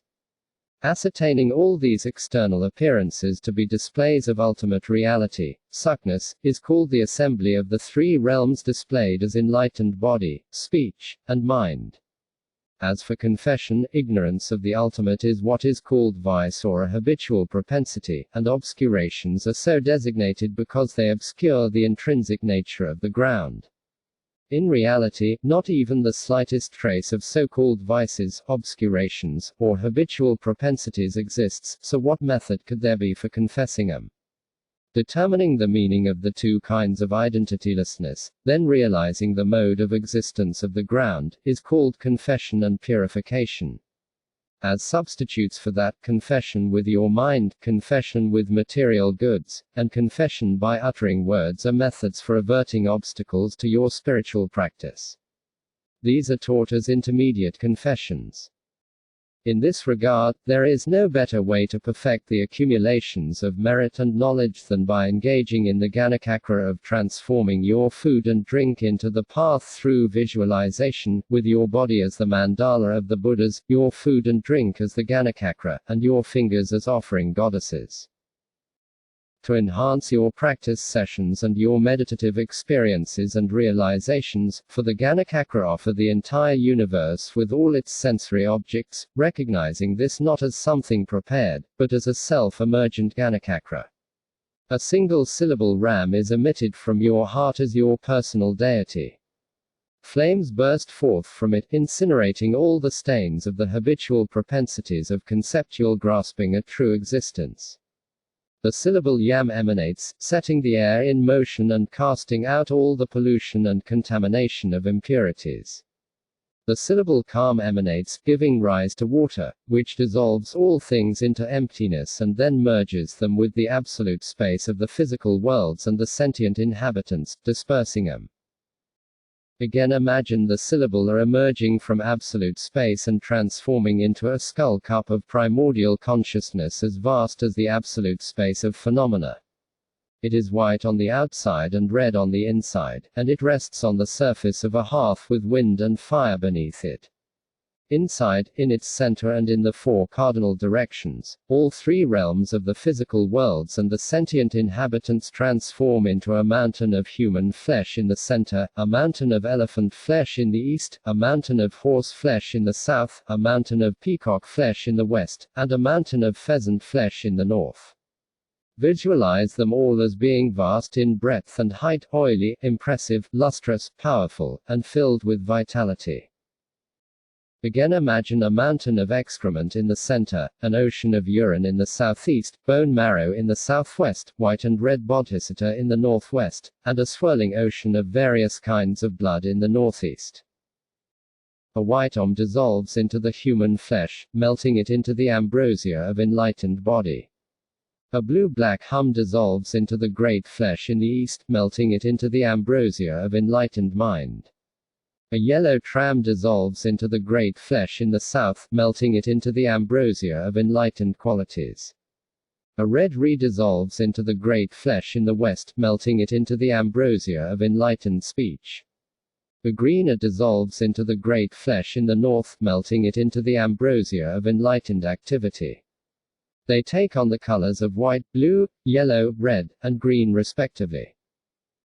A blue mum dissolves into the excrement, a white mam dissolves into the urine, a yellow lamb dissolves into the bone marrow, a red pam dissolves into the bodhisattva, and a green tam dissolves into the rakta, endowing them with the power and vital essence of the five facets of primordial consciousness.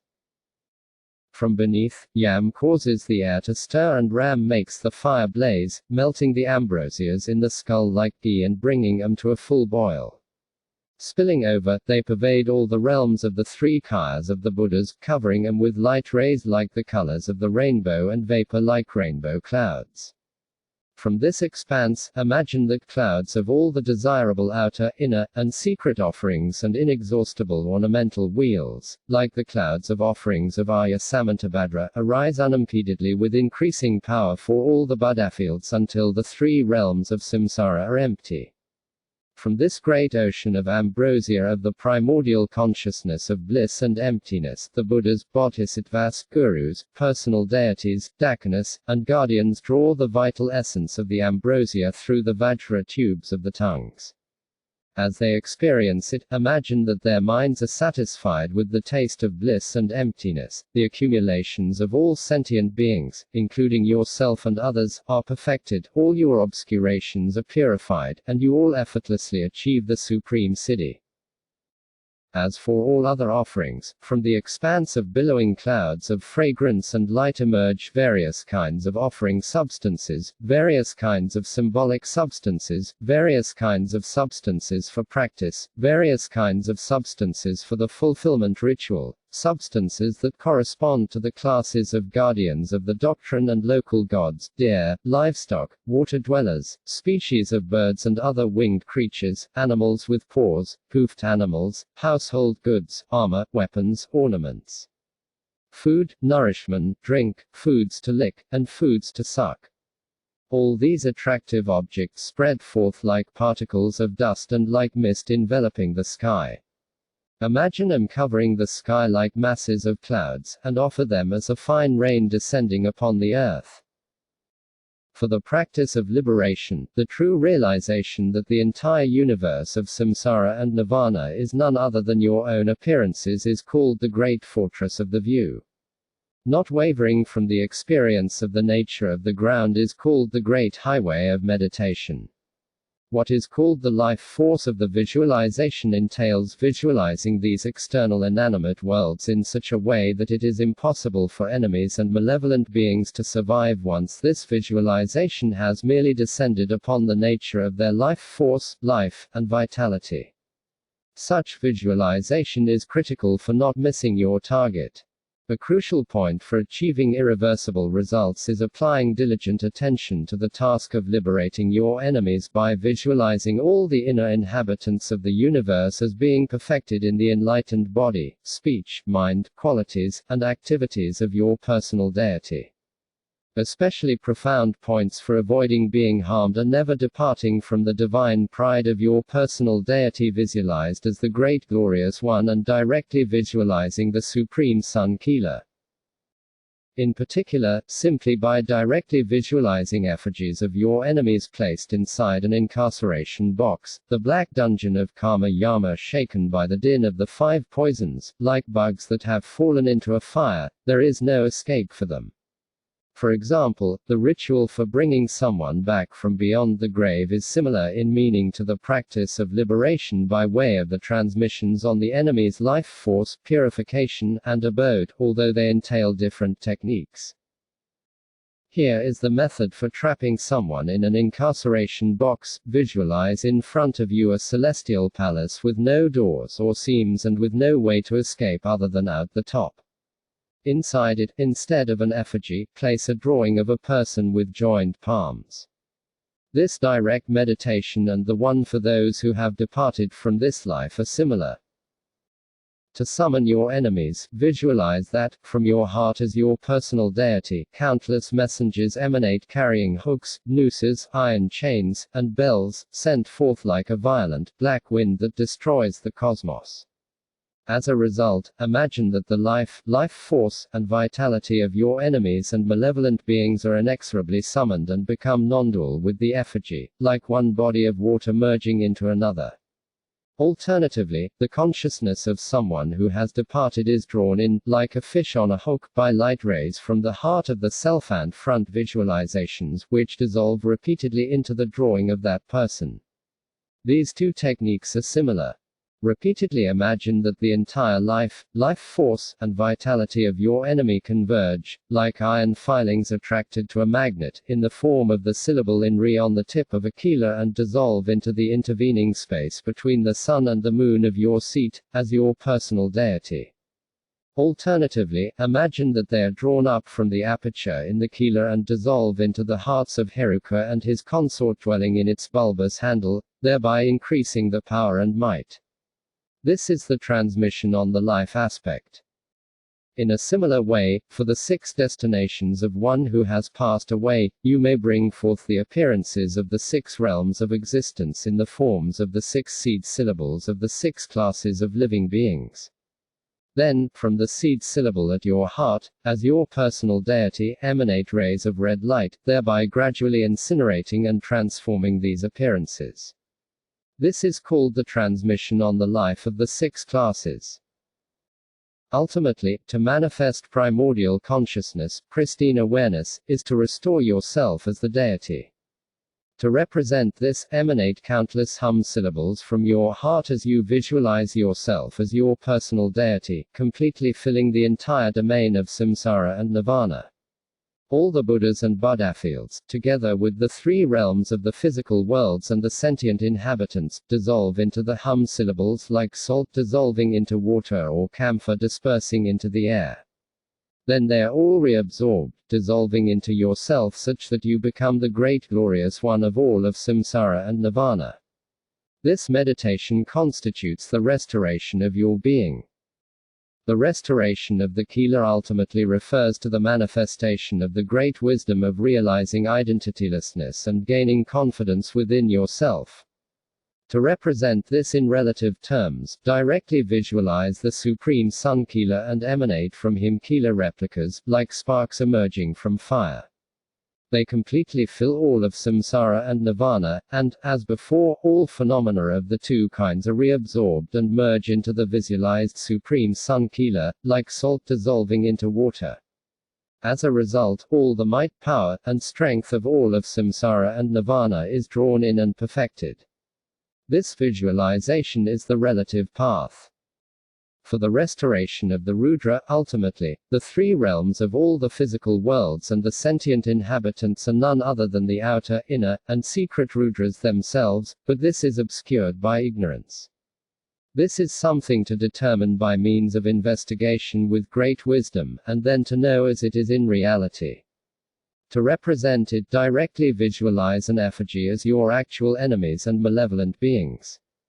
From it black light is emanated, and the life force, life, vitality, merit, and possessions of all your enemies and malevolent beings are drawn in and merge with the light, like a water drop touched with the tip of a red-hot spike. Imagine them dissolving into the effigy.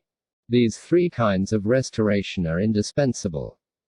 Then, for the actual liberation, just by agitating the aggregates, elements, and sense bases of your enemies with the tip of the blade of the Kila, like churning butter from milk, the essential nature of the enemy's vitality turns into a shimmering white syllable in Re. This is completely drawn inside the tip of the Kila, like sucking up a water drop, and it dissolves into the Kila. Imagine that the Kila is filled to the brim, like a sack filled with yogurt. Again, with the mere agitation of their aggregates, elements, and sense bases, the essential nature of their life and merit turns into a shimmering green in Re. This is completely drawn into the tip of the Kila, and all the taints and faults are purified through the Kila's aperture. Imagine that the consciousnesses emerge from the crowns of their heads and dissolve into you. Again, imagine rays of white light emanating from the tip of the Kila, utterly purifying all the vices, obscurations, karma, and mental afflictions of your enemies and malevolent beings. This visualization is called the transmission on purification. In a similar way, with the vase water, the ambrosial blessings of the deities of the mandala, gradually you completely purify all the causes for rebirth among the 6 classes of sentient beings, namely, karma, mental afflictions, and habitual propensities. This, too, is called the transmission on purification. At the time of actual liberation, when the Kila strikes the hearts of your enemies and malevolent beings, the consciousnesses turn into white bindus marked with the syllable A, and, as if they were being sucked up through a straw, they are drawn up through the aperture in the Kila. Then all their afflictive and cognitive obscurations are completely purified, like removing stains from a white crystal. From the lower globe of the Kila, the enlightened view of the Nirmanakaya is transferred to their midstreams. From its bulbous handle, the enlightened view of the Sambhogakaya is transferred to their midstreams, and from its upper globe, the enlightened view of the Dharmakaya is transferred to their midstreams. They dissolve into the heart of the deity generated in front of you, such that they achieve Buddhahood in the expanse of the enlightened view of the 4 kayas and the 5 facets of primordial consciousness. This visualization, in which they are elevated from their own abode, is the technique of the transmission on the abode. In a similar fashion, to lead the deceased from where they are residing, all the appearances of the 6 classes of beings, the instantaneously arising miserable abodes, and all the habitual propensities, karma, and mental afflictions of samsara are utterly purified and emerge as the appearances of a Nirmanakaya Buddha field, as if roughly arousing someone from sleep. With the first fat, they are transferred to the enlightened view of the Nirmanakaya, with the second, they are transferred to the enlightened view of the Sambhogakaya, and with the third, they are transferred to the enlightened view of the Dharmakaya. As a result, a pristine Buddha field appears in full measure. The meditation of recognizing awareness, achieving confidence, perfecting your strength, and achieving stability is called the technique of the transmission on the abode. Finally, all the aggregates, elements, and sense bases of your enemies and malevolent beings become forms of flesh and blood.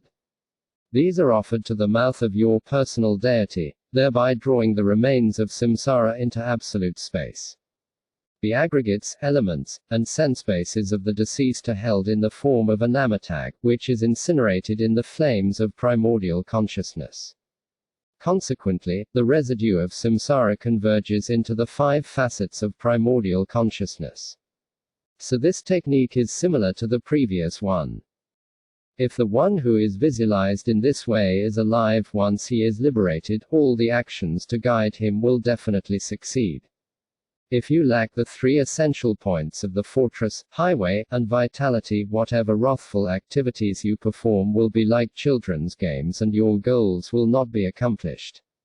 Ultimately, in the great incarceration box of emptiness, the wisdom of realizing identitylessness liberates, like a sharp weapon, the rudra of dualistic grasping at the physical worlds and the sentient inhabitants into non-objective identitylessness. Then the manifested primordial consciousness, pristine awareness, is aroused as the enlightened view of the 3 kayas, and you proceed to the supreme state of liberation, the attainment of perfect enlightenment, and the residue of samsara is withdrawn into absolute space. Self-grasping is the cause of the vital force and life of impure samsara and the miserable states of existence, so the realization of identitylessness is the transmission on the life of samsara. The non-conceptual primordial consciousness of ultimate reality dispels the taints of afflictive and cognitive obscurations into absolute space. This cleansing is the purification transmission on the removal of the habitual propensities of those 2 obscurations. Relatively speaking, through the teaching on the practice of liberation, liberation is possible.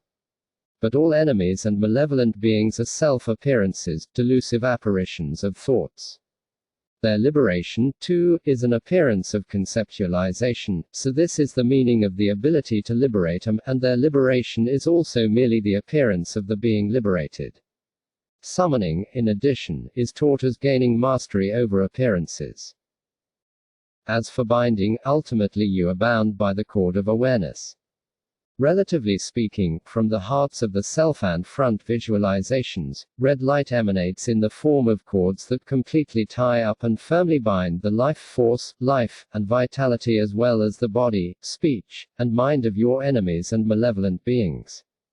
All the strength and ability to rise and move about is constrained and subdued, and you imagine them as if they were corpses cast upon a plain. As for isolating your enemies from the demons, ultimate reality is the method for isolating inborn primordial consciousness from the habitual propensities of ignorance with which it has been melded, and for causing primordial consciousness to become manifest. Relatively speaking, place 2 feathers upon an incarceration box and imagine them as the owl-headed protector Pisachi and the crow-headed Pisachi with women's bodies, wings, and feathers.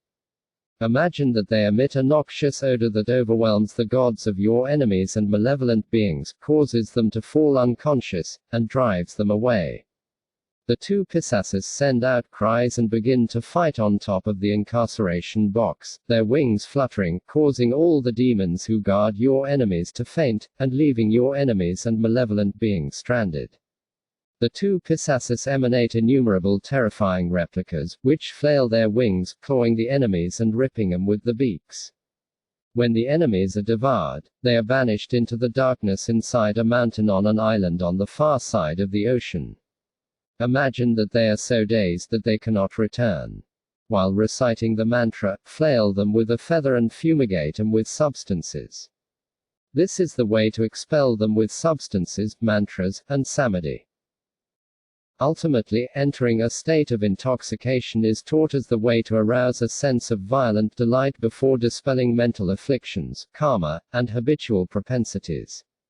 Relatively speaking, you unify all the karmic energy of all beings of the 3 realms, which, in the form of blackness, enters through the tips of the ring fingers of your enemies and malevolent beings. This form then passes into their vitality channels, and you imagine that they become intoxicated by the power of its movement and pass out. This visualization is the crucial point of samadhi. Wrathful mantras such as JVA are the crucial point of the mantra, and fumigation with intoxicating incense is the crucial point of the substance. Pulverization in the mortar demonstrates that ultimately, by the great power of non-dual skillful means and wisdom, the rooter of the view of the self is released, to the point of vanishing altogether.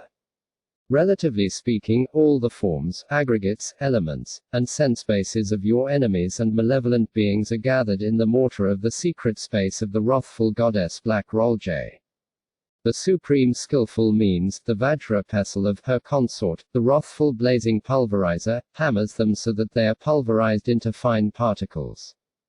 Know that imagining this is the core of the samadhi, the mortar and pestle are the essential substances, and the mantra ta-ta-ya and so forth is the essential mantra.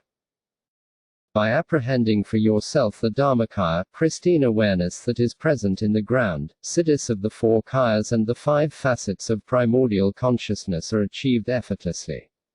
This is ultimate reality.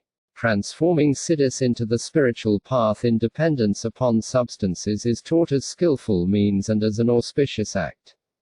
In reality, even though you have mastered the Dharmakaya, pristine awareness that is present in the ground, residual appearances and mindsets of samsara may still linger.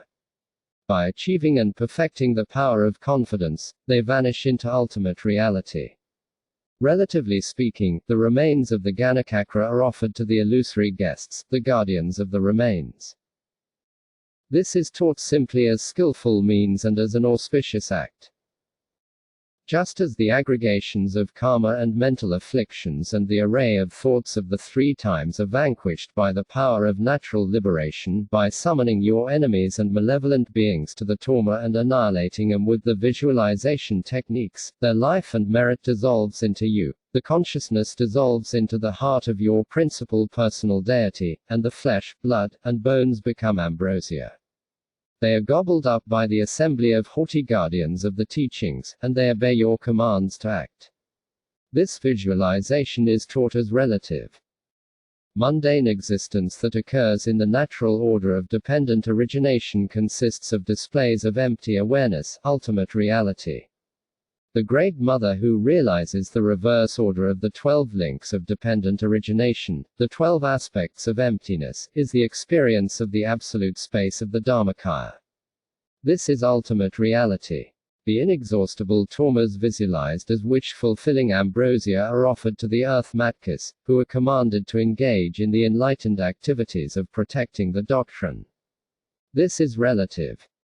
As for the doctrine, the source of all the dharmas of scripture and of realization is the nature of being of suckness, ultimate reality. All misconceptions, vices, and afflictive thoughts are confined in the incarceration box of equality, the emptiness of samsara and nirvana, and they are overwhelmed by the power of the displays of primordial consciousness.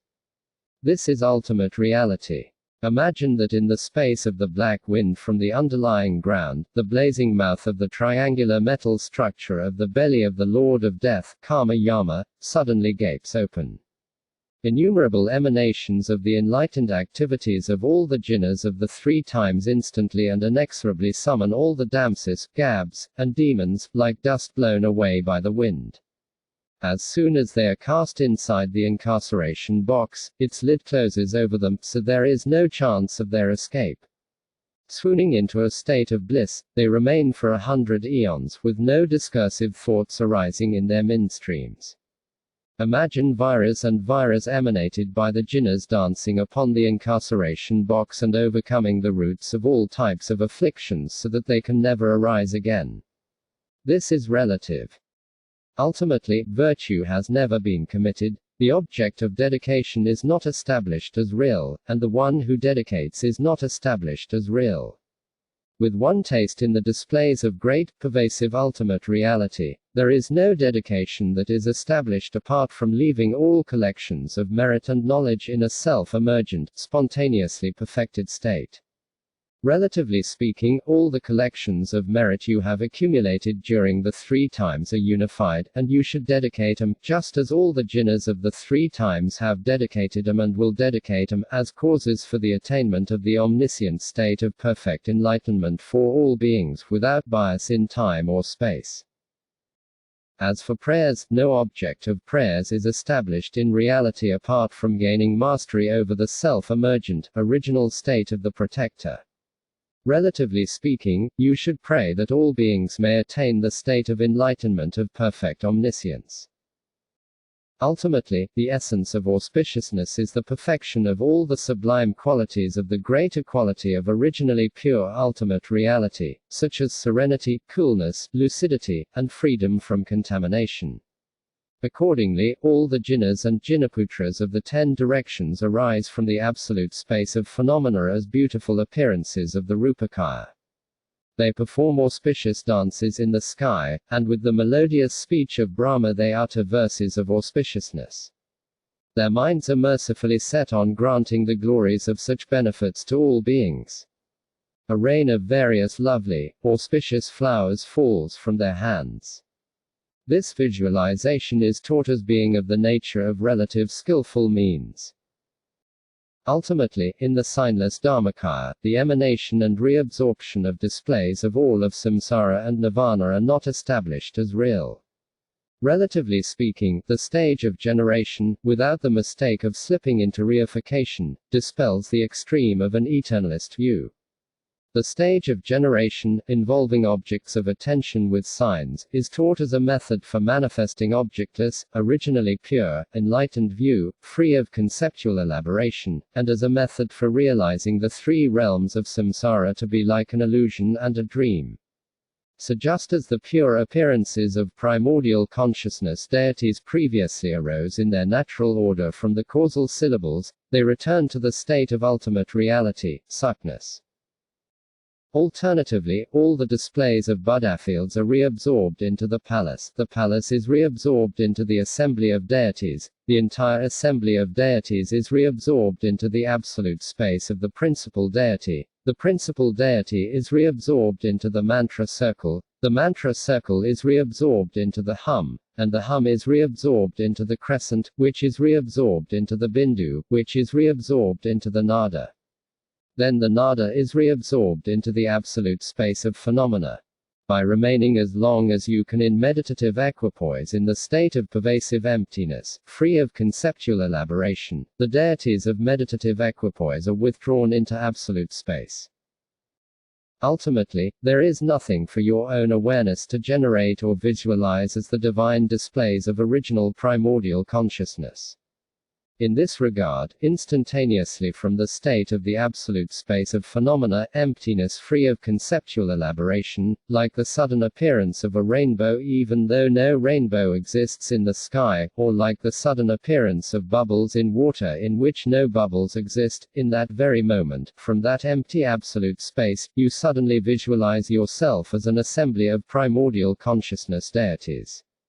Rays of light emanate from your 3 places, drawing in all the inexhaustible ornamental wheels of the enlightened body, speech, mind, qualities, and activities of all the jinnahs and jinnaputras of the 10 directions in the form of the syllables of white om, red r, and blue hum. As a result, imagine that your body is clothed in tightly woven VAJRA armor, which cannot be pierced or destroyed. Never being separated from divine pride is called the path of relative skillful means. Ultimately, there is no invocation or coming and going of the deities. By manifesting the self-emergent face of the absolute space of the ground as the spontaneous displays of the 3 kayas, thoughts of ignorance are banished into oblivion.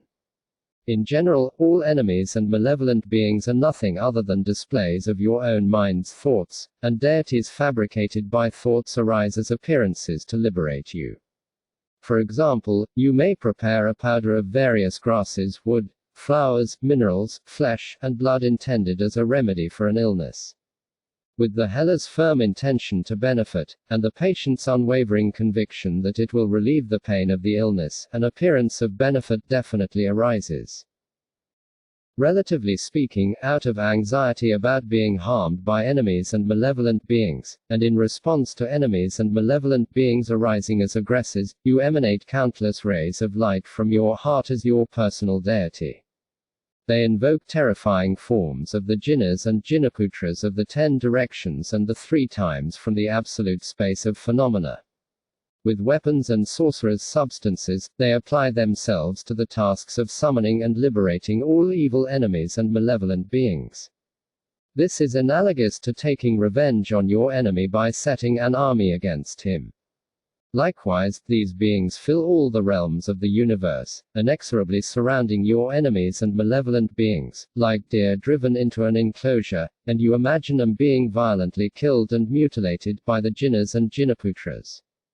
Like a king arousing and summoning his troops and giving them their wages, you imagine Tormas becoming the inexhaustible ambrosia of primordial consciousness of the nature of mountains of flesh and oceans of blood, and you dedicate the merit. As for reversal, ultimately, to manifest primordial consciousness, pristine awareness, all enemies and malevolent beings of mental afflictions are reverted to intangible, non-objective displays of ultimate reality. In accordance with this method, from the heart and all the other places of the self and front visualizations, emanate a malodorous mass of flames and assemblies of wrathful beings with iron scorpions, various weapons, and sorcerers' substances spreading everywhere throughout all the realms of the universe.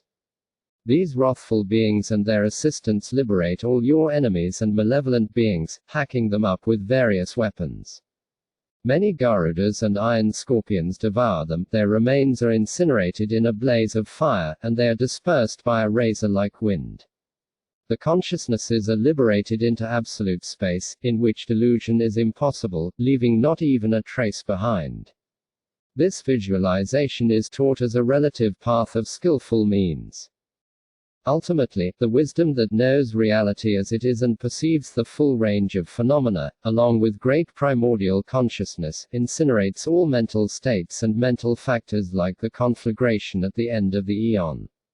Like burning kindling in a fire, adventitious impurities are incinerated in the state of pristine awareness that transcends causality.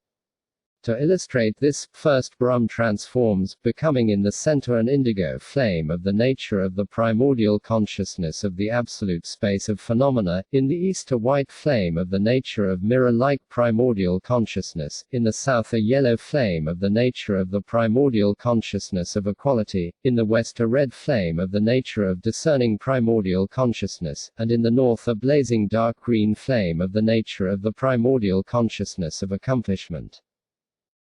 For pacification, imagine a circle; for enrichment, a square; for power, a semicircle; for wrathfulness, a triangle; and for spontaneous actualization, an octagon. Moreover, imagine for pacification a white palace of fire; for enrichment, a yellow palace of fire; for power, a red palace of fire; for wrathfulness, a green or blue-green palace of fire; and for spontaneous actualization, an indigo or a multicolored palace of fire. Understand that the essential nature of all these is primordial consciousness, though their forms are palaces in the nature of flames. In the center, imagine the morning time of pacification as the nature of a white assembly of deities, the afternoon time of enrichment as a yellow assembly of deities, the evening time of power as a red assembly of deities, and dusk, the time of wrathfulness, as the nature of a green assembly of deities. Imagine the essential nature of all the substances to be burned in the process of pacification as the undefiled ambrosia of primordial consciousness, taking the form of these substances, which are offered to the mouths of the deities. As a result, the minds of the entire assembly of deities are delighted with the taste of bliss and emptiness. Then white-colored rays of light emanate from the bodies, completely clearing away all diseases, demons, vices, obscurations, karmas, mental afflictions, and habitual propensities of your own midstream and those of the beings you are visualizing, like the sun shining upon frost. Repeatedly imagine them being totally purified, without even a trace being left behind. This is the visualization for pacification. For enrichment, visualize the entire assembly of radiant deities, invite all the jinnas and jinnaputras of the 3 times in the form of your special deity, and imagine them dissolving into this assembly. Imagine the essential nature of all the substances to be burned as the immeasurable, undefiled ambrosia of the primordial consciousness of bliss and emptiness taking the form of each of these substances. With this offering to the mouths of the assembly of deities, their minds are delighted with the taste of bliss and emptiness, and all their majesty, power, and abilities expand greatly. Emanating blazing rays of light, they draw in all the compassion, blessings, empowerments, siddhis, facets of primordial consciousness, and enlightened qualities of the entire assembly of the jinnas, bodhisattvas, gurus, personal deities, dharmapalas, gods of wealth, and treasure holders without exception. And they draw in all the life, merit, radiance, power, and abilities of all gods and demons, the 8 classes of haughty gods and demons, and all the beings of the 3 realms of the universe. With these dissolving into you and the visualized deities, repeatedly imagine that your life, merit, wealth, empowerments, siddhis, power, and abilities all grow and are greatly enriched. Imagine that all the empowerments, blessings, and siddhis of the deities generated in front of you also dissolve into you in the form of a yellow mass of light, such that your vitality, merit, wealth, power, and creative abilities are enriched and stabilized. For power, all the substances to be burned are displayed in the form of each of these substances, and their essential nature is bliss and emptiness, the vital essence of the ambrosia of undefiled primordial consciousness. The mere sight of this brings fulfillment, the mere touch of it brings satisfaction, and the mere experience of it has the ability to liberate. With this offering to the mouths of the primordial consciousness deities, their minds are intoxicated by the taste of the primordial consciousness of bliss and emptiness. The radiance, majesty, power, and enormous might of the bodies blaze up, reabsorbing in the form of rays of red light all the power, empowerments, and siddhis of the jinnas and jinnaputras of the 10 directions and the 4 times, as well as all the guardians of the doctrine, dharmapalas, gods of wealth, and treasure holders. Dissolving all this into yourself, imagine that you possess the power of mastery over both samsara and nirvana. Further, all the compassion, blessings, and siddhis of the deity generated in front of you dissolve into yourself in the form of rays of red light. From your heart and the hearts of the deities generated in front of you, immeasurable rays of red light are emanated in forms like hooks and nooses. All the enjoyments, wealth, and abodes of the gods, demons, and humans of the 3 realms and the 3 worlds, of male and female beings, and of the 8 classes of gods and demons, yakshas, gods of wealth, and treasure holders are inexorably brought under your control and placed in front of you. Consequently, overwhelmed by the majesty and unbearably glorious radiance of your body and that of the deity generated in front of you, they agree to be your servants and to work on your behalf, swearing to assist you forever. As a sign of their oaths, vajras appear on the crowns of their heads. Having received the vitality of the solemn samayas, imagine that an unimpeded flow of a torrential rain of all manner of enjoyments descends upon your dwelling.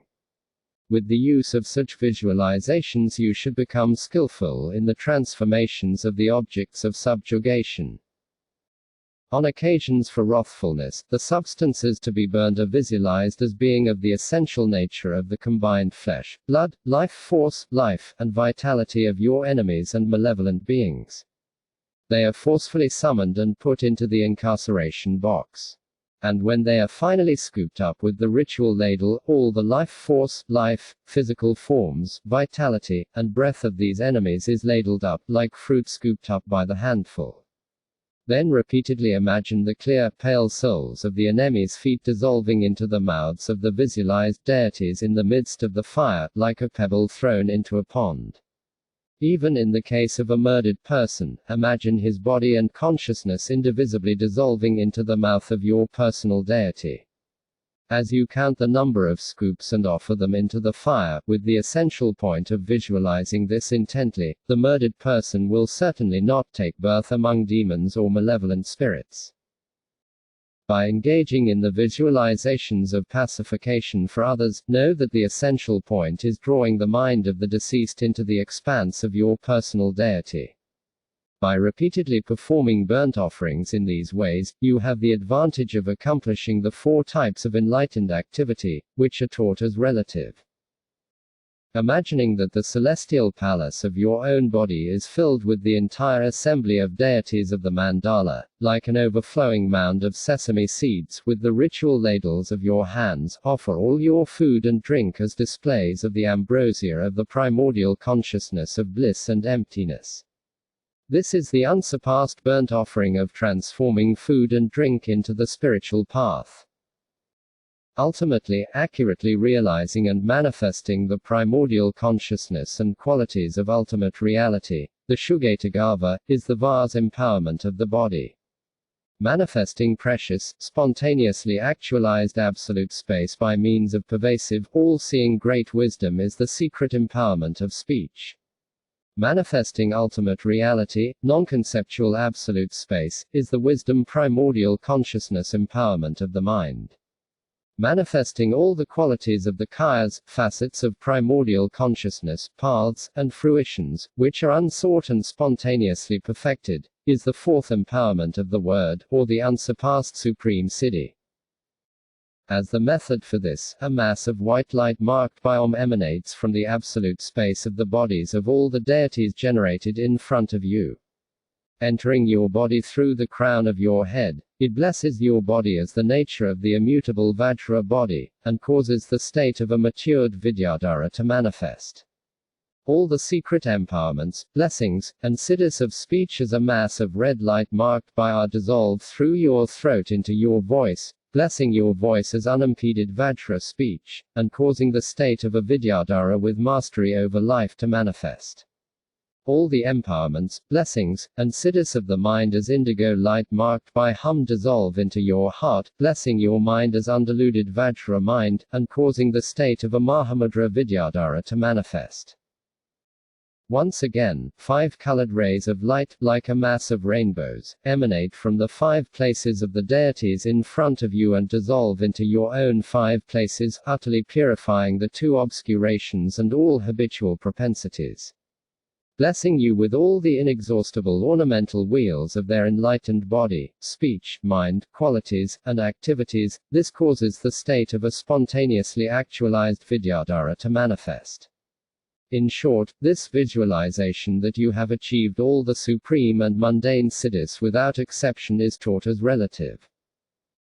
Ultimately, all such paths taught as skillful means of the stage of generation are self-appearing and naturally complete in the ground awareness, the great freedom from extremes. All bodily and verbal activities of the path of skillful means of the stage of generation are features of the Dharmakaya, the pristine awareness that is present in the ground. Taking a metaphor for each one, they are taught simply in terms of the field of experience of the mind caught up in activities and actors. Know that they have no reality apart from that. Until now, under the influence of ignorance, the qualities of the ground have been reduced to an ethically neutral state, which is of no benefit or harm. If you know how they are perfect in this way, this perfection is made manifest, so this is an unsurpassed feature that distinguishes the jnana of the great perfection. By recognizing the skillful means aspect of the stage of generation in the absolute space of wisdom, you know that the tantra of the union of interrelated wisdom and skillful means is none other than this. Here is a method for transferring your impure body, speech, and mind into the realm of the 3 primordial consciousness Vajras. Small-minded people cannot accept pristine space, the great mystery of all the Buddhas, absolute space free of all extremes of conceptual elaboration, in which ultimately there is no body. But practicing the following method eventually liberates you into the realm of the essential nature. Instantly transform your own body into red Vajrayogini, with a blazing curved flaying knife in your right hand subjugating all the 3 realms, and a marked skull cup in your left hand. As such, you display the 3 realms as the ambrosia of enlightened body, speech, and mind. With your legs in an advancing posture, you are a youthful maiden of 16 years, your body beautifully adorned with the signs and symbols of enlightenment.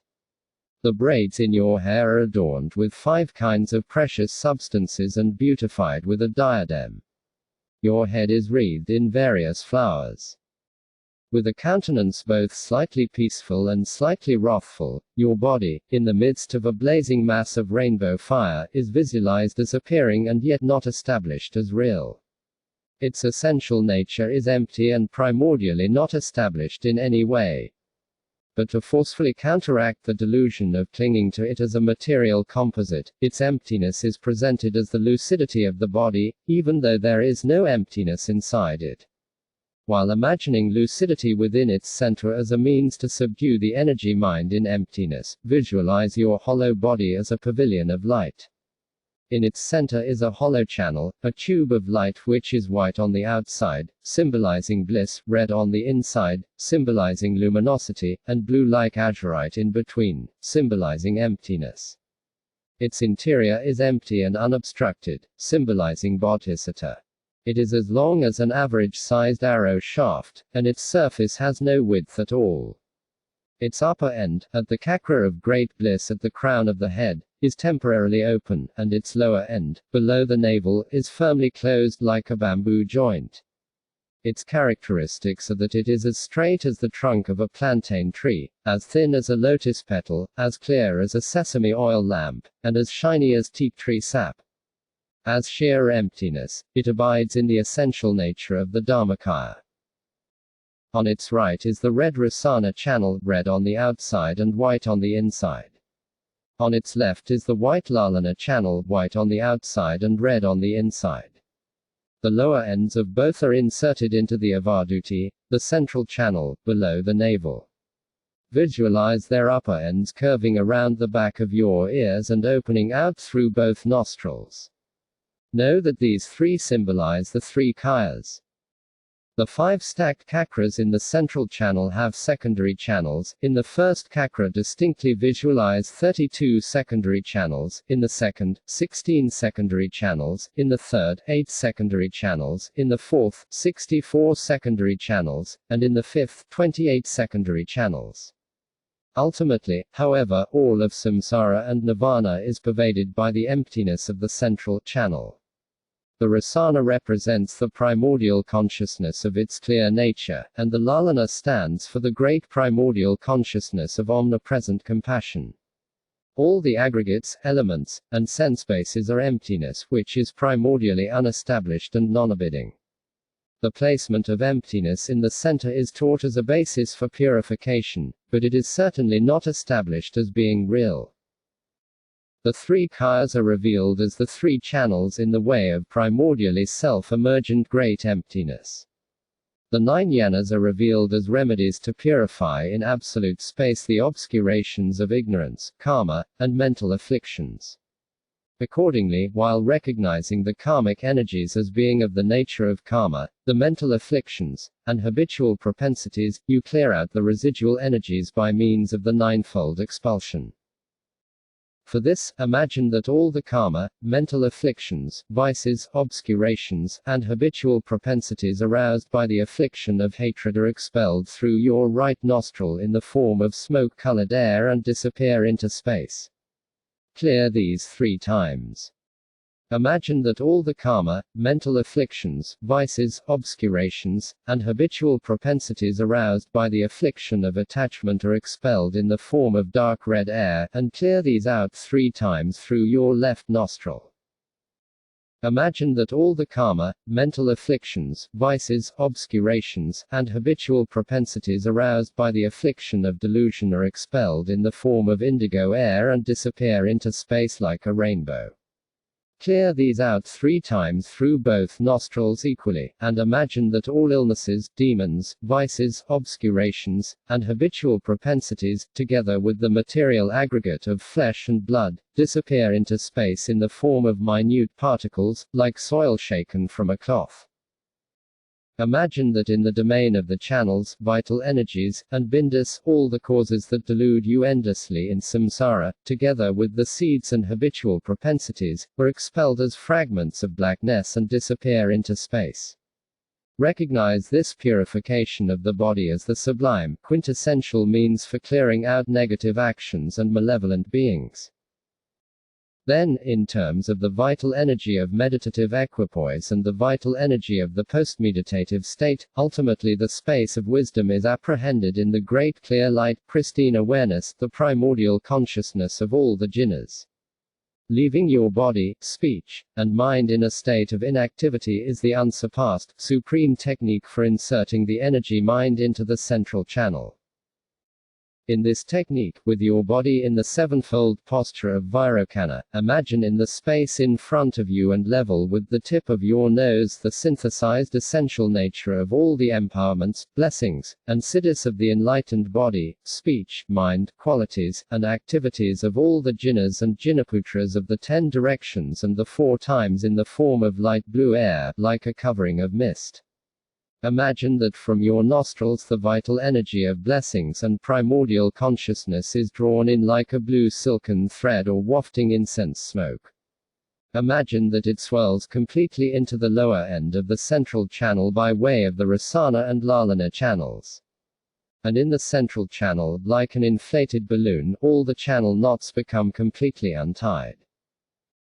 Imagine that the quintessence of the vital energies dissolves into the 5 secondary channels, and the residues swell into the lower end of the central channel.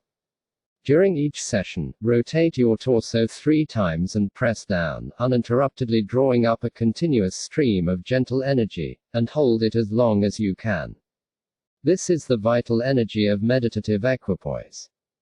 Alternatively, inside the central channel at the level of your heart, visualize a smooth, round bindu of 5 lights, and in its center imagine a clear, shimmering white syllable A, pale like a full moon.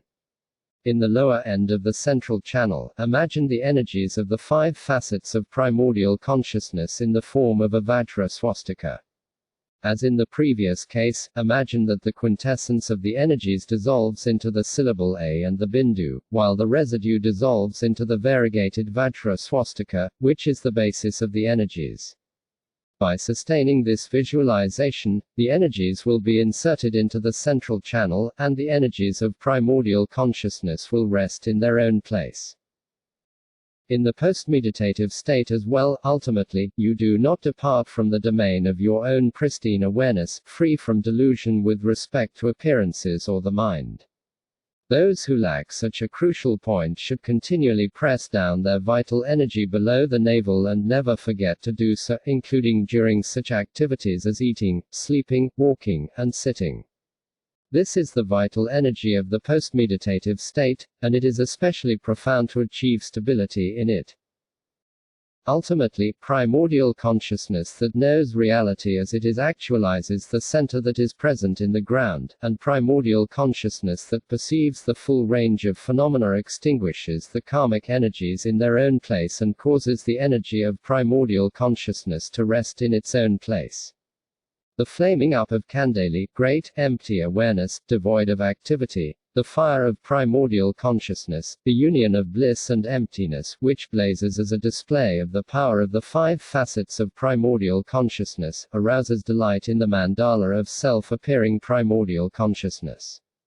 Once all the deluded karma, mental afflictions, and habitual propensities of ignorance are naturally purified, you achieve in yourself the great confidence of the originally pure Dharmakaya. This is the ultimate Kandali. Relatively speaking, visualize the essential nature of the Vajra of the skillful means of great bliss in the form of the syllable ham at the upper end of the central channel of emptiness. At its lower end visualize the essential nature of the wisdom of great emptiness in the form of a cone.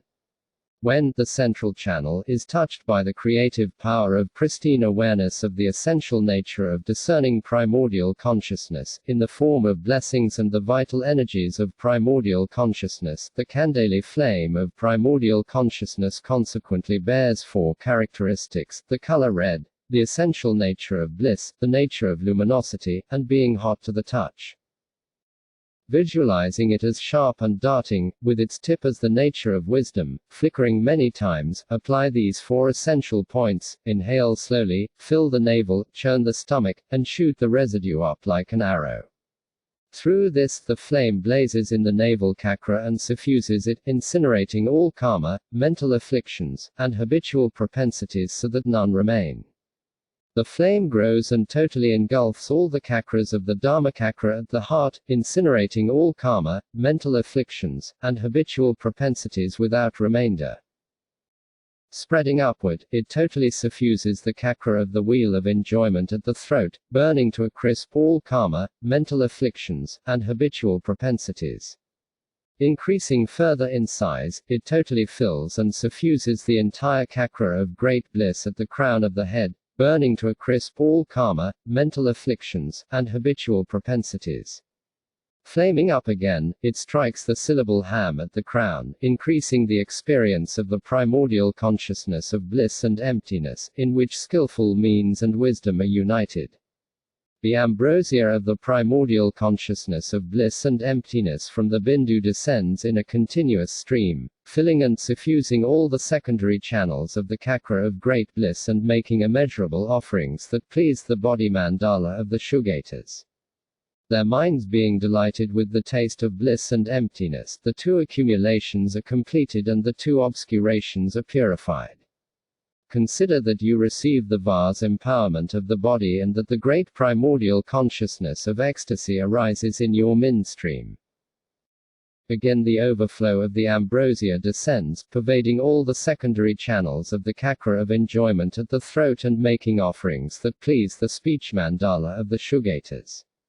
Imagine that their minds are delighted with the taste of bliss and emptiness, the accumulations are completed, the obscurations are purified, you receive the secret empowerment of speech, and the primordial consciousness of supreme ecstasy arises in your mind stream. Again the ambrosia, descending to your heart, pervades all the secondary channels of the Dharmakakra at the heart, making offerings that please the mind mandala of the Shugatas. Imagine that their minds are delighted with the taste of bliss and emptiness, the accumulations are completed, the obscurations are purified, you receive the wisdom primordial consciousness empowerment of the mind, and the primordial consciousness of extraordinary ecstasy arises and is experienced in your mind stream. Again the ambrosia, descending to your navel, fills and pervades all the secondary channels of the chakra of emanation at the navel and makes offerings that please the mandala of the enlightened qualities of the Shugatas. Imagine that their minds are delighted with the taste of bliss and emptiness, the accumulations are completed, the obscurations are purified, you receive the precious word empowerment, and the primordial consciousness of Konat ecstasy arises and is experienced in your mind stream. Again the ambrosia, descending to your secret place, pervades all the secondary channels of the chakra of sustaining bliss and makes offerings that please the mandala of the enlightened activities of the Shugatas. Imagine that the undefiled joy of the ambrosia of bliss and emptiness is generated, the candela fire of primordial consciousness is conjoined with great warmth, the blessing energy of primordial consciousness generates power, the accumulations are completed, the obscurations are purified, and you simultaneously receive all the empowerments and siddhis of the inexhaustible ornamental wheels of the enlightened body, speech, mind, qualities, and activities, of the Shugatas. Imagine that inconceivable primordial consciousness arises and is experienced in your mind stream. Again the ambrosia of great bliss descends to the base of the flaming cone, such that you experience the great primordial consciousness of bliss and emptiness. Then imagine that the nature of the blessing energy of primordial consciousness, the candela fire of primordial consciousness, and the ambrosia of the primordial consciousness of bliss and emptiness grow and burst into flame, completely engulfing all the channels and elements of the body. Then all obstacles, demons, malevolent beings, thoughts, and habitual propensities are incinerated, like tiny insects consumed in the conflagration at the end of the eon. Finally, the central channel together with the fire grows larger, such that all three realms of the physical worlds and the sentient inhabitants are included within the central channel, and all concepts of grasping at the physical worlds and the sentient inhabitants along with all karma and mental afflictions are burned to a crisp. Imagine that they all become of the nature of emptiness. The entire central channel together with all the fire abides as it did previously, and while focusing your consciousness on this, count many full breaths of air. Alternatively, with yourself as Vajrayogini, visualize a red cone at your navel, together with a bindu and nada, and a white upside-down syllable ham at the crown of your head. From the space at the tip of your nose, draw in through each nostril a blue mist of blessing energies, like silken threads of primordial consciousness, which pass through the channels of Rasana and Lalana and unite at the lower end of the central channel. Agitating the bindu in the cone, the flame of wisdom primordial consciousness blazes up, incinerating all karma, mental afflictions, and habitual propensities. All knots in the channels are loosened by the vital energies so that they dissolve naturally. Consider that the fire fills the chakras, and your entire body is suffused with great warmth. Throughout the network of channels within the body, a white bindu rests atop each knot and a red bindu rests beneath each one. All the major, medium, and small channels are filled with the fire energy, whereupon the bindus merge indivisibly. All qualities of meditative experiences and realization are further enhanced. The entire interior of the central channel is suffused with the flame, and a continuous stream of the ambrosia of the undefiled primordial consciousness of bliss and emptiness of the melted bindu of the ham syllable strikes the cone. Imagine that as a result, the fire and ambrosia blaze non-dually, such that the facets of primordial consciousness of the four ecstasies of bliss and emptiness suddenly arise in your mind-stream and become immutably stable. Retain the breath many times in accordance with the duration of your meditation session. At all times and in all situations, do not forget the increase of the candela flame of primordial consciousness in the central channel and all the chakras, and continuously focus your consciousness on holding your vital energy down beneath the navel. This is the crucial point for the post-meditative state, and this will also cause the warmth of bliss to blaze mightily. Some people take the following as the foundation and train in the yoga of space, noisily sucking in 3 times. Imagine that everything, right down to the last bit of space, is drawn into your mouth, and your belly is entirely filled with a blueness. Your belly encompasses all pervasive space, so all of space is fathomed inside your abdomen. Suddenly and completely release this space, indivisible with your energy mind, and remain in this meditative equipoise for as long as you can. Again suck in all the air, imagining it in the aspect of the color green, such that all air moving through space, together with its quintessence and vital essence, completely fills your abdomen. Again, with a sucking sound, imagine inhaling all the water in the aspect of the color white, such that water, together with its vital essence and power, completely fills your belly. Then imagine inhaling all the earth of the 3 realms in the aspect of the color yellow with a sucking sound, leaving not even a trace of a remainder and totally filling your abdomen. Again suck in all the fire in the aspect of red light, and imagine that the quintessence and vital essence of the fire of the phenomenal world, together with the warmth of bliss, completely fills your belly. The sublime path of the yoga of the displays of the vital essence of the elements is placing the fire and the ultimate nature of mind in the state of non-dual uniform pervasiveness. In reality, the central channel is emptiness. The fire and vital energy are the primordial consciousness that knows reality as it is and perceives the full range of phenomena. The syllable ham is the skillful means of great bliss. The cone is the essential nature of the wisdom of emptiness. The chakras are the 5 facets of primordial consciousness. The 5 aggregates are the 5 shugatas. The 5 elements are the 5 consorts. The 8 faculties are the 8 male bodhisattvas, and the 8 objects are the 8 female bodhisattvas. The four extremes pertaining to existence and non-existence are the four gatekeepers, and all assemblies of thoughts are the spontaneously actualized assemblies of noble vajras and yoginis of absolute space, which vanish into emptiness. Thus, the support is the channels, what moves is the vital energies, and the displays are the essential nature called bodhisattva. They are perfected as natural expressions of ultimate reality, the Shugatagava, so this is called the great perfection of the four modes of existence. Accurately knowing the manner in which they are perfected is called the great perfection of the path of ultimate reality. By establishing with discerning wisdom the ethically neutral existence of the great perfection that is present in the ground, you accurately know the nature of existence. Consequently, you progress through the grounds and paths all at once, and exactly this is the genuine great perfection of the complete, definitive path. In this way, the qualities of training with the channels, bindus, and vital energies cause the siddhi of the fruitional great perfection to become manifest, and you achieve mastery over the 8 common siddhis. Moreover, the tantra of the purificatory yoga of the channels, vital energies, and bindus is none other than this. At this point Bodhisattva Vajra of pristine awareness made a vast prayer. O excellent, excellent, Bhagavan! The empty Vajra pierces jewels. Empty Rahula conquers the sun and moon. Empty flames burn up kindling. The empty movement of air disperses material things. Empty space conquers the physical worlds and the sentient inhabitants. Empty ultimate reality conquers phenomena. The Buddhas conquer Maras. The Sangha conquers false views. May the view of emptiness be realized. With the precious truth of emptiness. May the meaning of the great perfection be realized.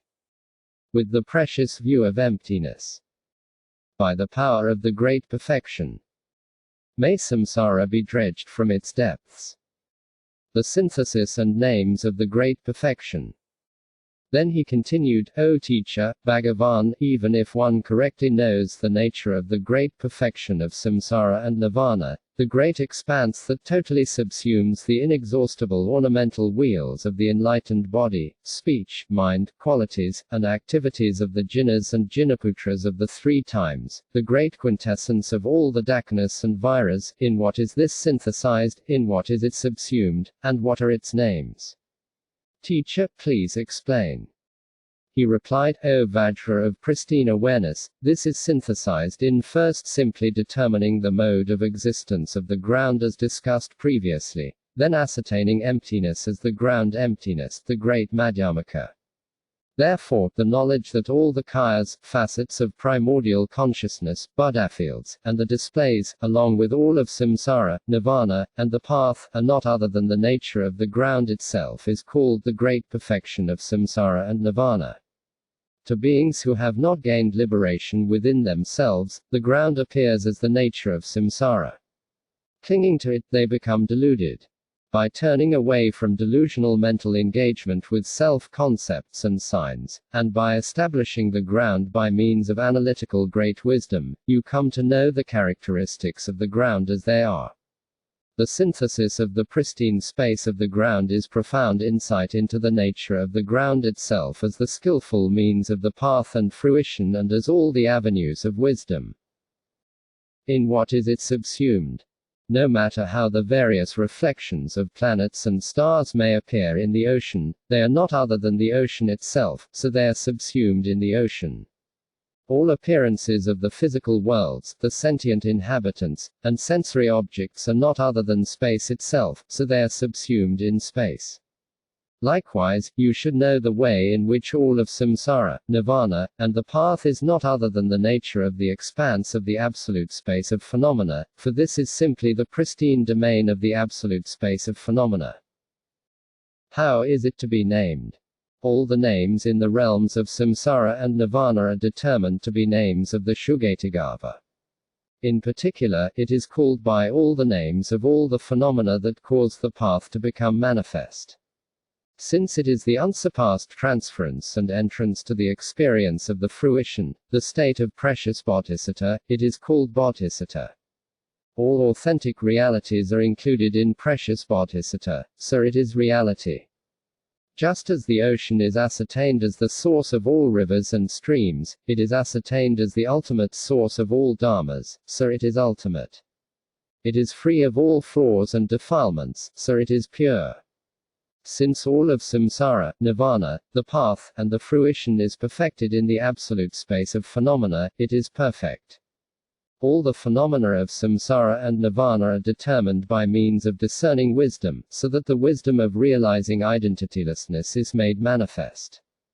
Pervasive, all-seeing great wisdom manifests the nature of existence, confidence is achieved within yourself, and by holding your own ground, the three realms of samsara are dredged from the depths. Rather than regarding this as being like dream appearances disappearing into the space of awareness, or like illusory apparitions dissolving into the space of awareness, by the might of the great mind, the three realms of samsara are liberated as displays of the three kayas. So this is called chitta. These teachings, far more secret than any mystery, are of the nature of the synthesis of the mystery of the mind of all the Buddhas, so they are called secret. As for the way to follow the path to the nature of this ground Shugetagava, it is not for the following people. Those who are not suitable vessels. Those who are not drawn to Mahayana Dharma but are attracted to the Hinayana. Those whose minds are generally unfit, whose mind streams are prone to spiritual sloth and distractions, and who idle away their lives, delighting in conversation and friends and devoting their lives to that. Those who wander about in mobs like birds and dogs in search of food. Those with many opinions, coarse minds, and little fortitude, and those who say out loud whatever comes to mind. Those who yearn and strive for riches, fame, profit, and devious conduct in this life and who, even though they are told about death, take no heed of it. Those who, for their whole lives, are repulsed by the Dharma, deeds of spiritual people, and the three jewels. Those who, when the Dharma is explained to them, merely retort, I know that, I've heard that, while holding false views concerning the three jewels. Those who, even when the words of Dharma are explained to them, regard them as misleading lies. Those who listen to the Dharma from the Guru and behave with great faith and reverence while in his presence, but who steal the wealth of his followers when they are out of his sight. Those with degenerated samayas who revile and slander the Guru and all his followers and friends, as well as express deplorable, wrong views. Evil enemies of the teachings who listen to the Dharma from the Guru, but engage in conduct that damages the reputation of the Guru and spiritual friends and brings harm to the teachings. Those who trust nothing, whose minds are easily changed, and whose opinions vacillate. With bad karma, they are not suitable vessels for the secret mantra. They will have no karmic connection with the profound secret mantra in all their lives, for they are people with bad karma whose mind streams have been influenced by evil maras and damsis. Even if they were taught the Dharma of secret mantra, it would be of no benefit but would rather act as a cause for them to fall into VAJRA hell. So it is very secret.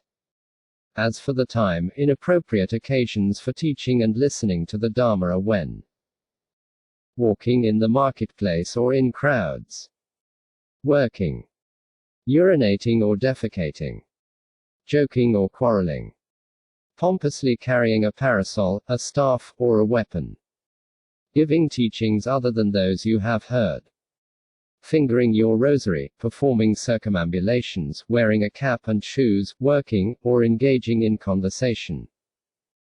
It is inappropriate to teach Dharma on those occasions. If people gather without faith, they too will fall into hell, so it is wrong to give teachings even upwind of such people who are not suitable vessels or on such inappropriate occasions. So they should be hidden like stolen property, as a solemn, hidden secret. In general, the primordially enlightened, undiluted, unfluctuating Dharmakaya, the Shugetagava, pervades the mind streams of all sentient beings of the three realms. Just as all the planets and stars in the ocean are not other than the ocean and are pervaded by the ocean, all the phenomena of samsara are pervaded by ultimate reality. However, under the influence of ignorance, by nature it remains concealed, so this is the concealed secret. Being endowed with these two great secrets, it is called secret. All the delusive mind states and appearances of all sentient beings of the three realms are overcome in absolute space, which transcends causality, so it is called mantra. All the intellectual ideologies of the 8 yanas are overcome in the state of the Dharmakaya, which is free of signs. Since this is the great primordial consciousness, pristine awareness, free of extremes, it is called mantra. Here are the characteristics of this clear light great perfection, the unsurpassed secret mantra, which is just this pristine awareness that is present in the ground. Invulnerability. Indestructibility. Reality. Incorruptibility. Stability. Total unobstructability. Utter invincibility. Liberating sentient beings. Terrifying. Frightening. Shattering all knowledge mantras. Overcoming all knowledge mantras. Commanding all deeds of knowledge mantras. Accomplishing that which has not been accomplished. Sustaining that which has been accomplished. Fulfilling all desires. Protecting all sentient beings. Serenity. Expansiveness. Setting straight all beings. Stupefying. Accomplishing all deeds. Overcoming all others' deeds. Rooting all grayers. Liberating all grayers. Summoning all Bhutas. Liberating all Bhutas. As it is endowed with these qualities, it is called Vajra. As for the term yana, even when there is delusion, all the vices, obscurations, and miseries of all sentient beings do not worsen it, so it is self-upholding. At the time of enlightenment, all the facets of primordial consciousness and qualities of the realms of the Buddhas do not correct or improve it. Thus, since all that is good and bad upholds itself, it is called yana. Upon establishing all self-concepts and delusive appearances as being of the empty nature of ultimate reality, the wisdom of realizing identitylessness is revealed, and you realize the state of emptiness free of conceptual elaboration. This realization is the most sublime of all states of consciousness, so it is called wisdom. As it transcends knowledge and the objects of knowledge, it is called the perfection of wisdom. Now the unrevealed clear light nature of the minds of sentient beings is identified, and you ascertain samsara and nirvana as displays of this clear light. So it is called the clear light. The ultimate, indestructible Vajra is of the nature of the unified essence of all the jhanas of the three times, so it is called the essence. Because it transcends all the karma, mental afflictions, and habitual propensities of samsara, it is called samsara and nirvana. Since all the phenomena included in samsara and nirvana are fully included in the displays of the suckness of ultimate reality, it is said to be complete. Because all the causes of samsara, nirvana, and the path and their effects are totally perfected in the expanse of great, pervasive ultimate reality, it is called consummation. As it does not fall to the extreme of birth, it is free of birth. As it does not fall to the extreme of aging, it is free of aging. As it does not fall to the extreme of decline, it is free of decline. And as it does not fall to the extreme of death, it is free of death. That which is free of these is given the name youthful. The spontaneous displays of the great inner luminosity of the ground itself are not separate from the ground, so the name vase is given. For example, all the reflections of the planets and stars are not separate from the expanse of the ocean, and all the physical worlds and the sentient inhabitants are not separate from the expanse of space. All the dharmas of the path, the various experiences of joyful and painful sensations, the displays of the fruitional kayas and facets of primordial consciousness, the causal virtues of accumulating merit, and all their resultant appearances of joy are, without differentiation, perfected in the ground Shugatagava itself, so it is called kaya.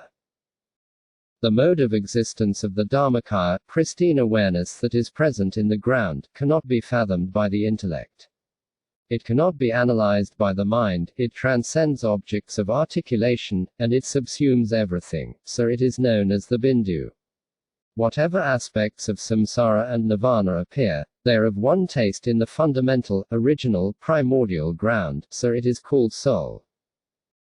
The great expanse of the pervasive real nature of all of samsara and nirvana, free of a center and periphery, dissolves into its inner luminosity, and the state of vivid, great primordial consciousness is naturally clear, so it is called the clear light. The ultimate VAJRA of the nature of indestructibility, the essential nature of the unified essence of all the jhanas of the three times, is called the essence. Because it is not confined to any region and does not fall to any extreme, it is called the middle.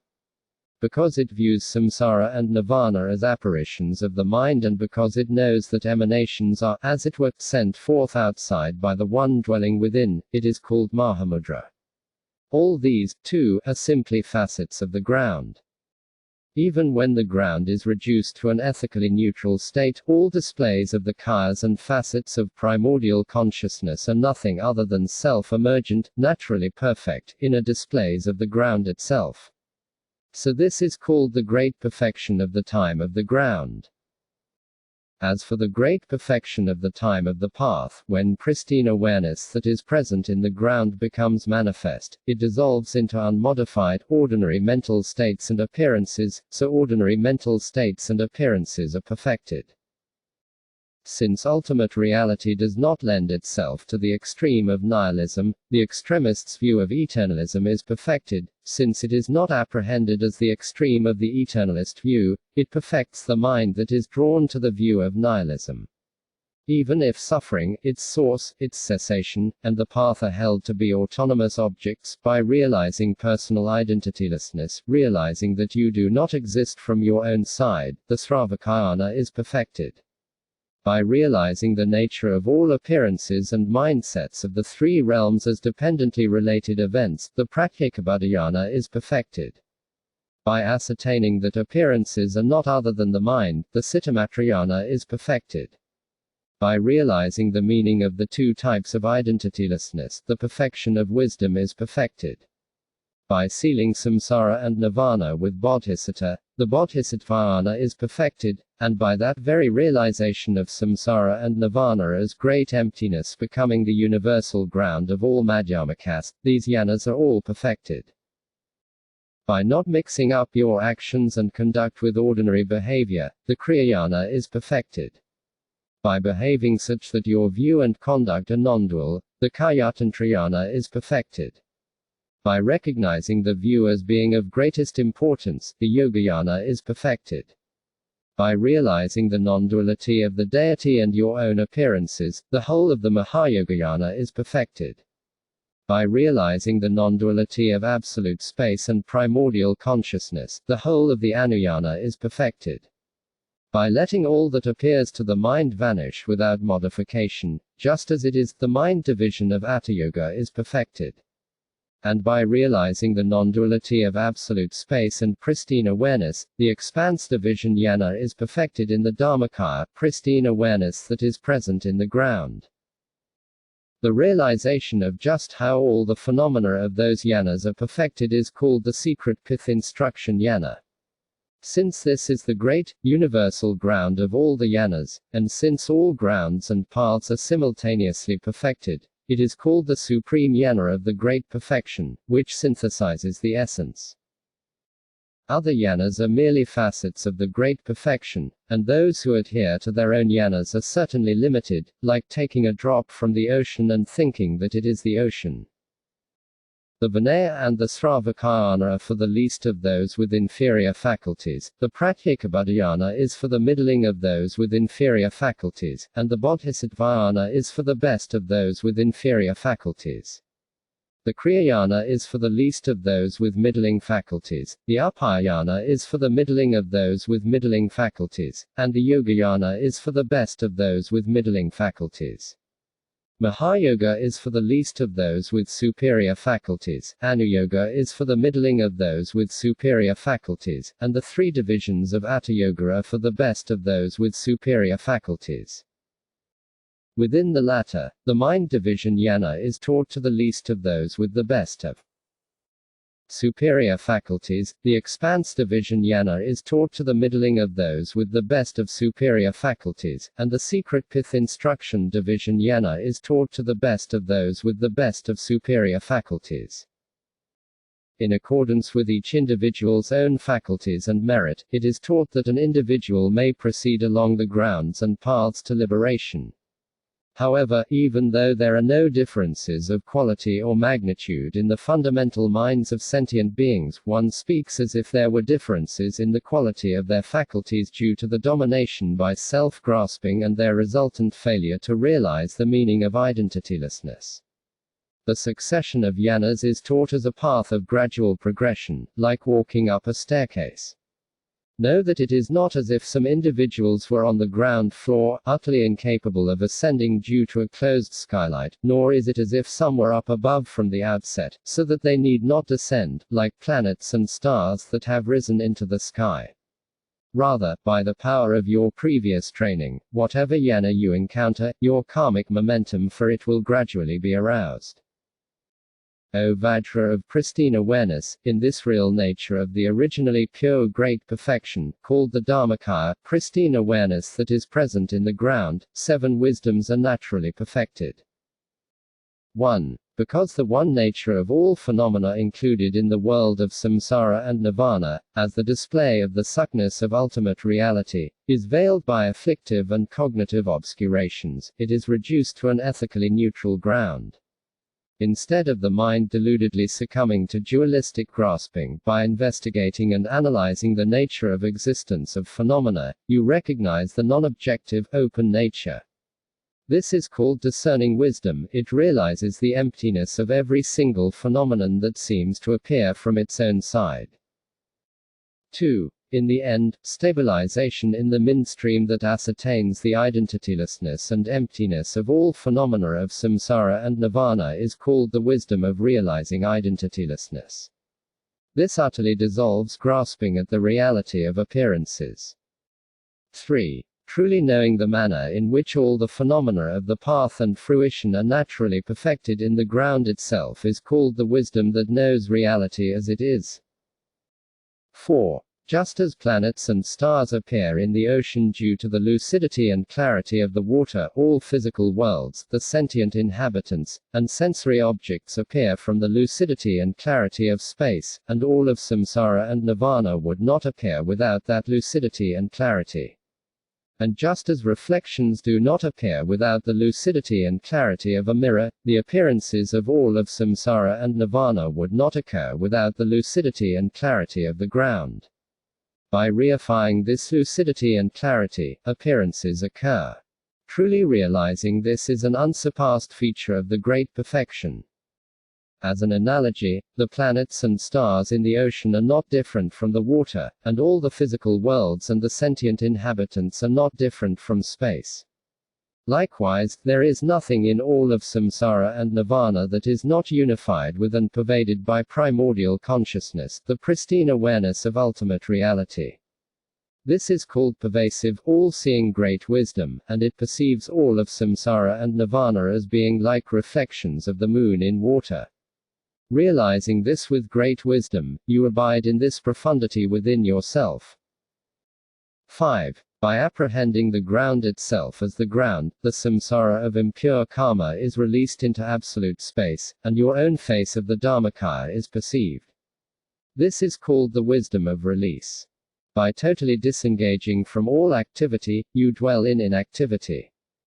6. The wisdom of unification is so designated because it forcefully unifies all clinging to the appearances of samsaric, impure, dualistic grasping with great purity and equality.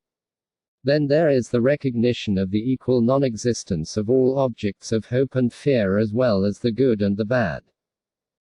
7. By realizing that all phenomena are unimpeded, shifting events emerging from the one great emptiness, the whole delusion of samsaric, impure karma and mental afflictions is totally vanquished and incinerated, and this is called the wisdom of vanquishing. Then you actualize emptiness and achieve the depths of confidence. O son of the family, great wisdom is like the conflagration at the end of the eon, which destroys the cosmos. Like dry grass burned in a fire, all karma, mental afflictions, habitual propensities, and delusive appearances are incinerated in ultimate reality, which transcends causality.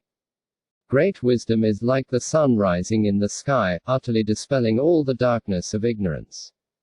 Great wisdom is like space, for it comprehends all sublime phenomena, like the physical worlds and the sentient inhabitants. In the first instant, blind sentient beings are tormented and entrapped in the sufferings of samsara and the miserable states of existence, and mental afflictions and habitual propensities are like a sack of poison.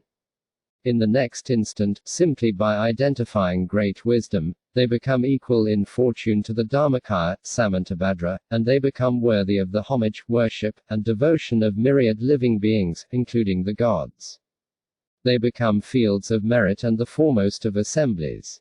This destroys eons of impure karma, and it is ultimate. Relatively speaking, it is said there are 7 conflagrations at the end of the eon, which destroy the cosmos. There are 7 pure energies of primordial consciousness. 1. The dispersive energy courses through each of the domains of the mental states and appearances of impure samsara, and it dissolves into emptiness your clinging to them as permanent, stable, and immutable. It extends to all appearing objects and enables you to recognize their lack of true existence. 2. All of samsara and nirvana is permeated by the ground, and the pervasive energy causes this ground to become manifest. By leaving it in its own state, without meditation, your own essential nature is actualized. 3. The directing energy of wisdom is so designated for it directs the avenues of the impure mind to emptiness, the great center. This sustains your own natural state in a great intellect transcending ineffability. 4. The apprehending energy of skillful means embraces ultimate reality, free of conceptual elaboration, in the great primordial nature that transcends the intellect, and it merges continuously with the state of ineffability. 5. The energy that destroys the cosmos is so designated for, in the end, it dissolves all these appearances into great, non-objective, originally pure ultimate reality and annihilates them, propelling them into the great extinction of phenomena, beyond the intellect. 6. The merciless karmic energy of the eon is so designated for, due to the all-pervasive movement of this energy of primordial consciousness, the vitality of samsara is severed and sent into the absolute space of nirvana. Mental states and appearances arise as emptiness, and finally they are propelled into absolute space where delusion is unknown. 7. The fire accompanying energy is so designated for it utterly eradicates the darkness of ignorance and totally incinerates all karma, mental afflictions, and habitual propensities. Banishing mental afflictions and discursive thoughts into absolute space, the vitality of omniscience courses through you as primordial consciousness. So the 7 great energies of pure primordial consciousness slay the karmic energies right where they are.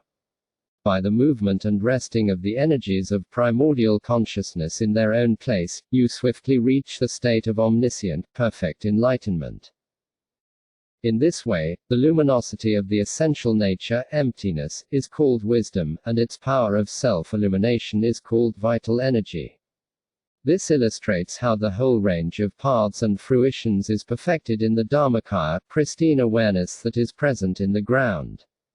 So that you may recognize the supremacy of the jnana of the clear light great perfection, the essential points of this one jnana are repeated again and again, otherwise, they would not be correctly realized. That is why they are taught in this way.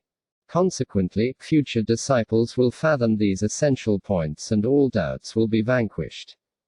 This is called the essential nature, or core, of meditation, the razor that cuts off error, the sole eye of primordial consciousness, and the view of the vast expanse of space. Know this.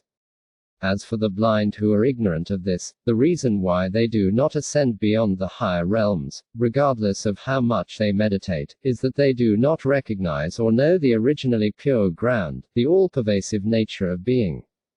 ignorance is the delusive ground of the three realms, so they do not transcend samsara.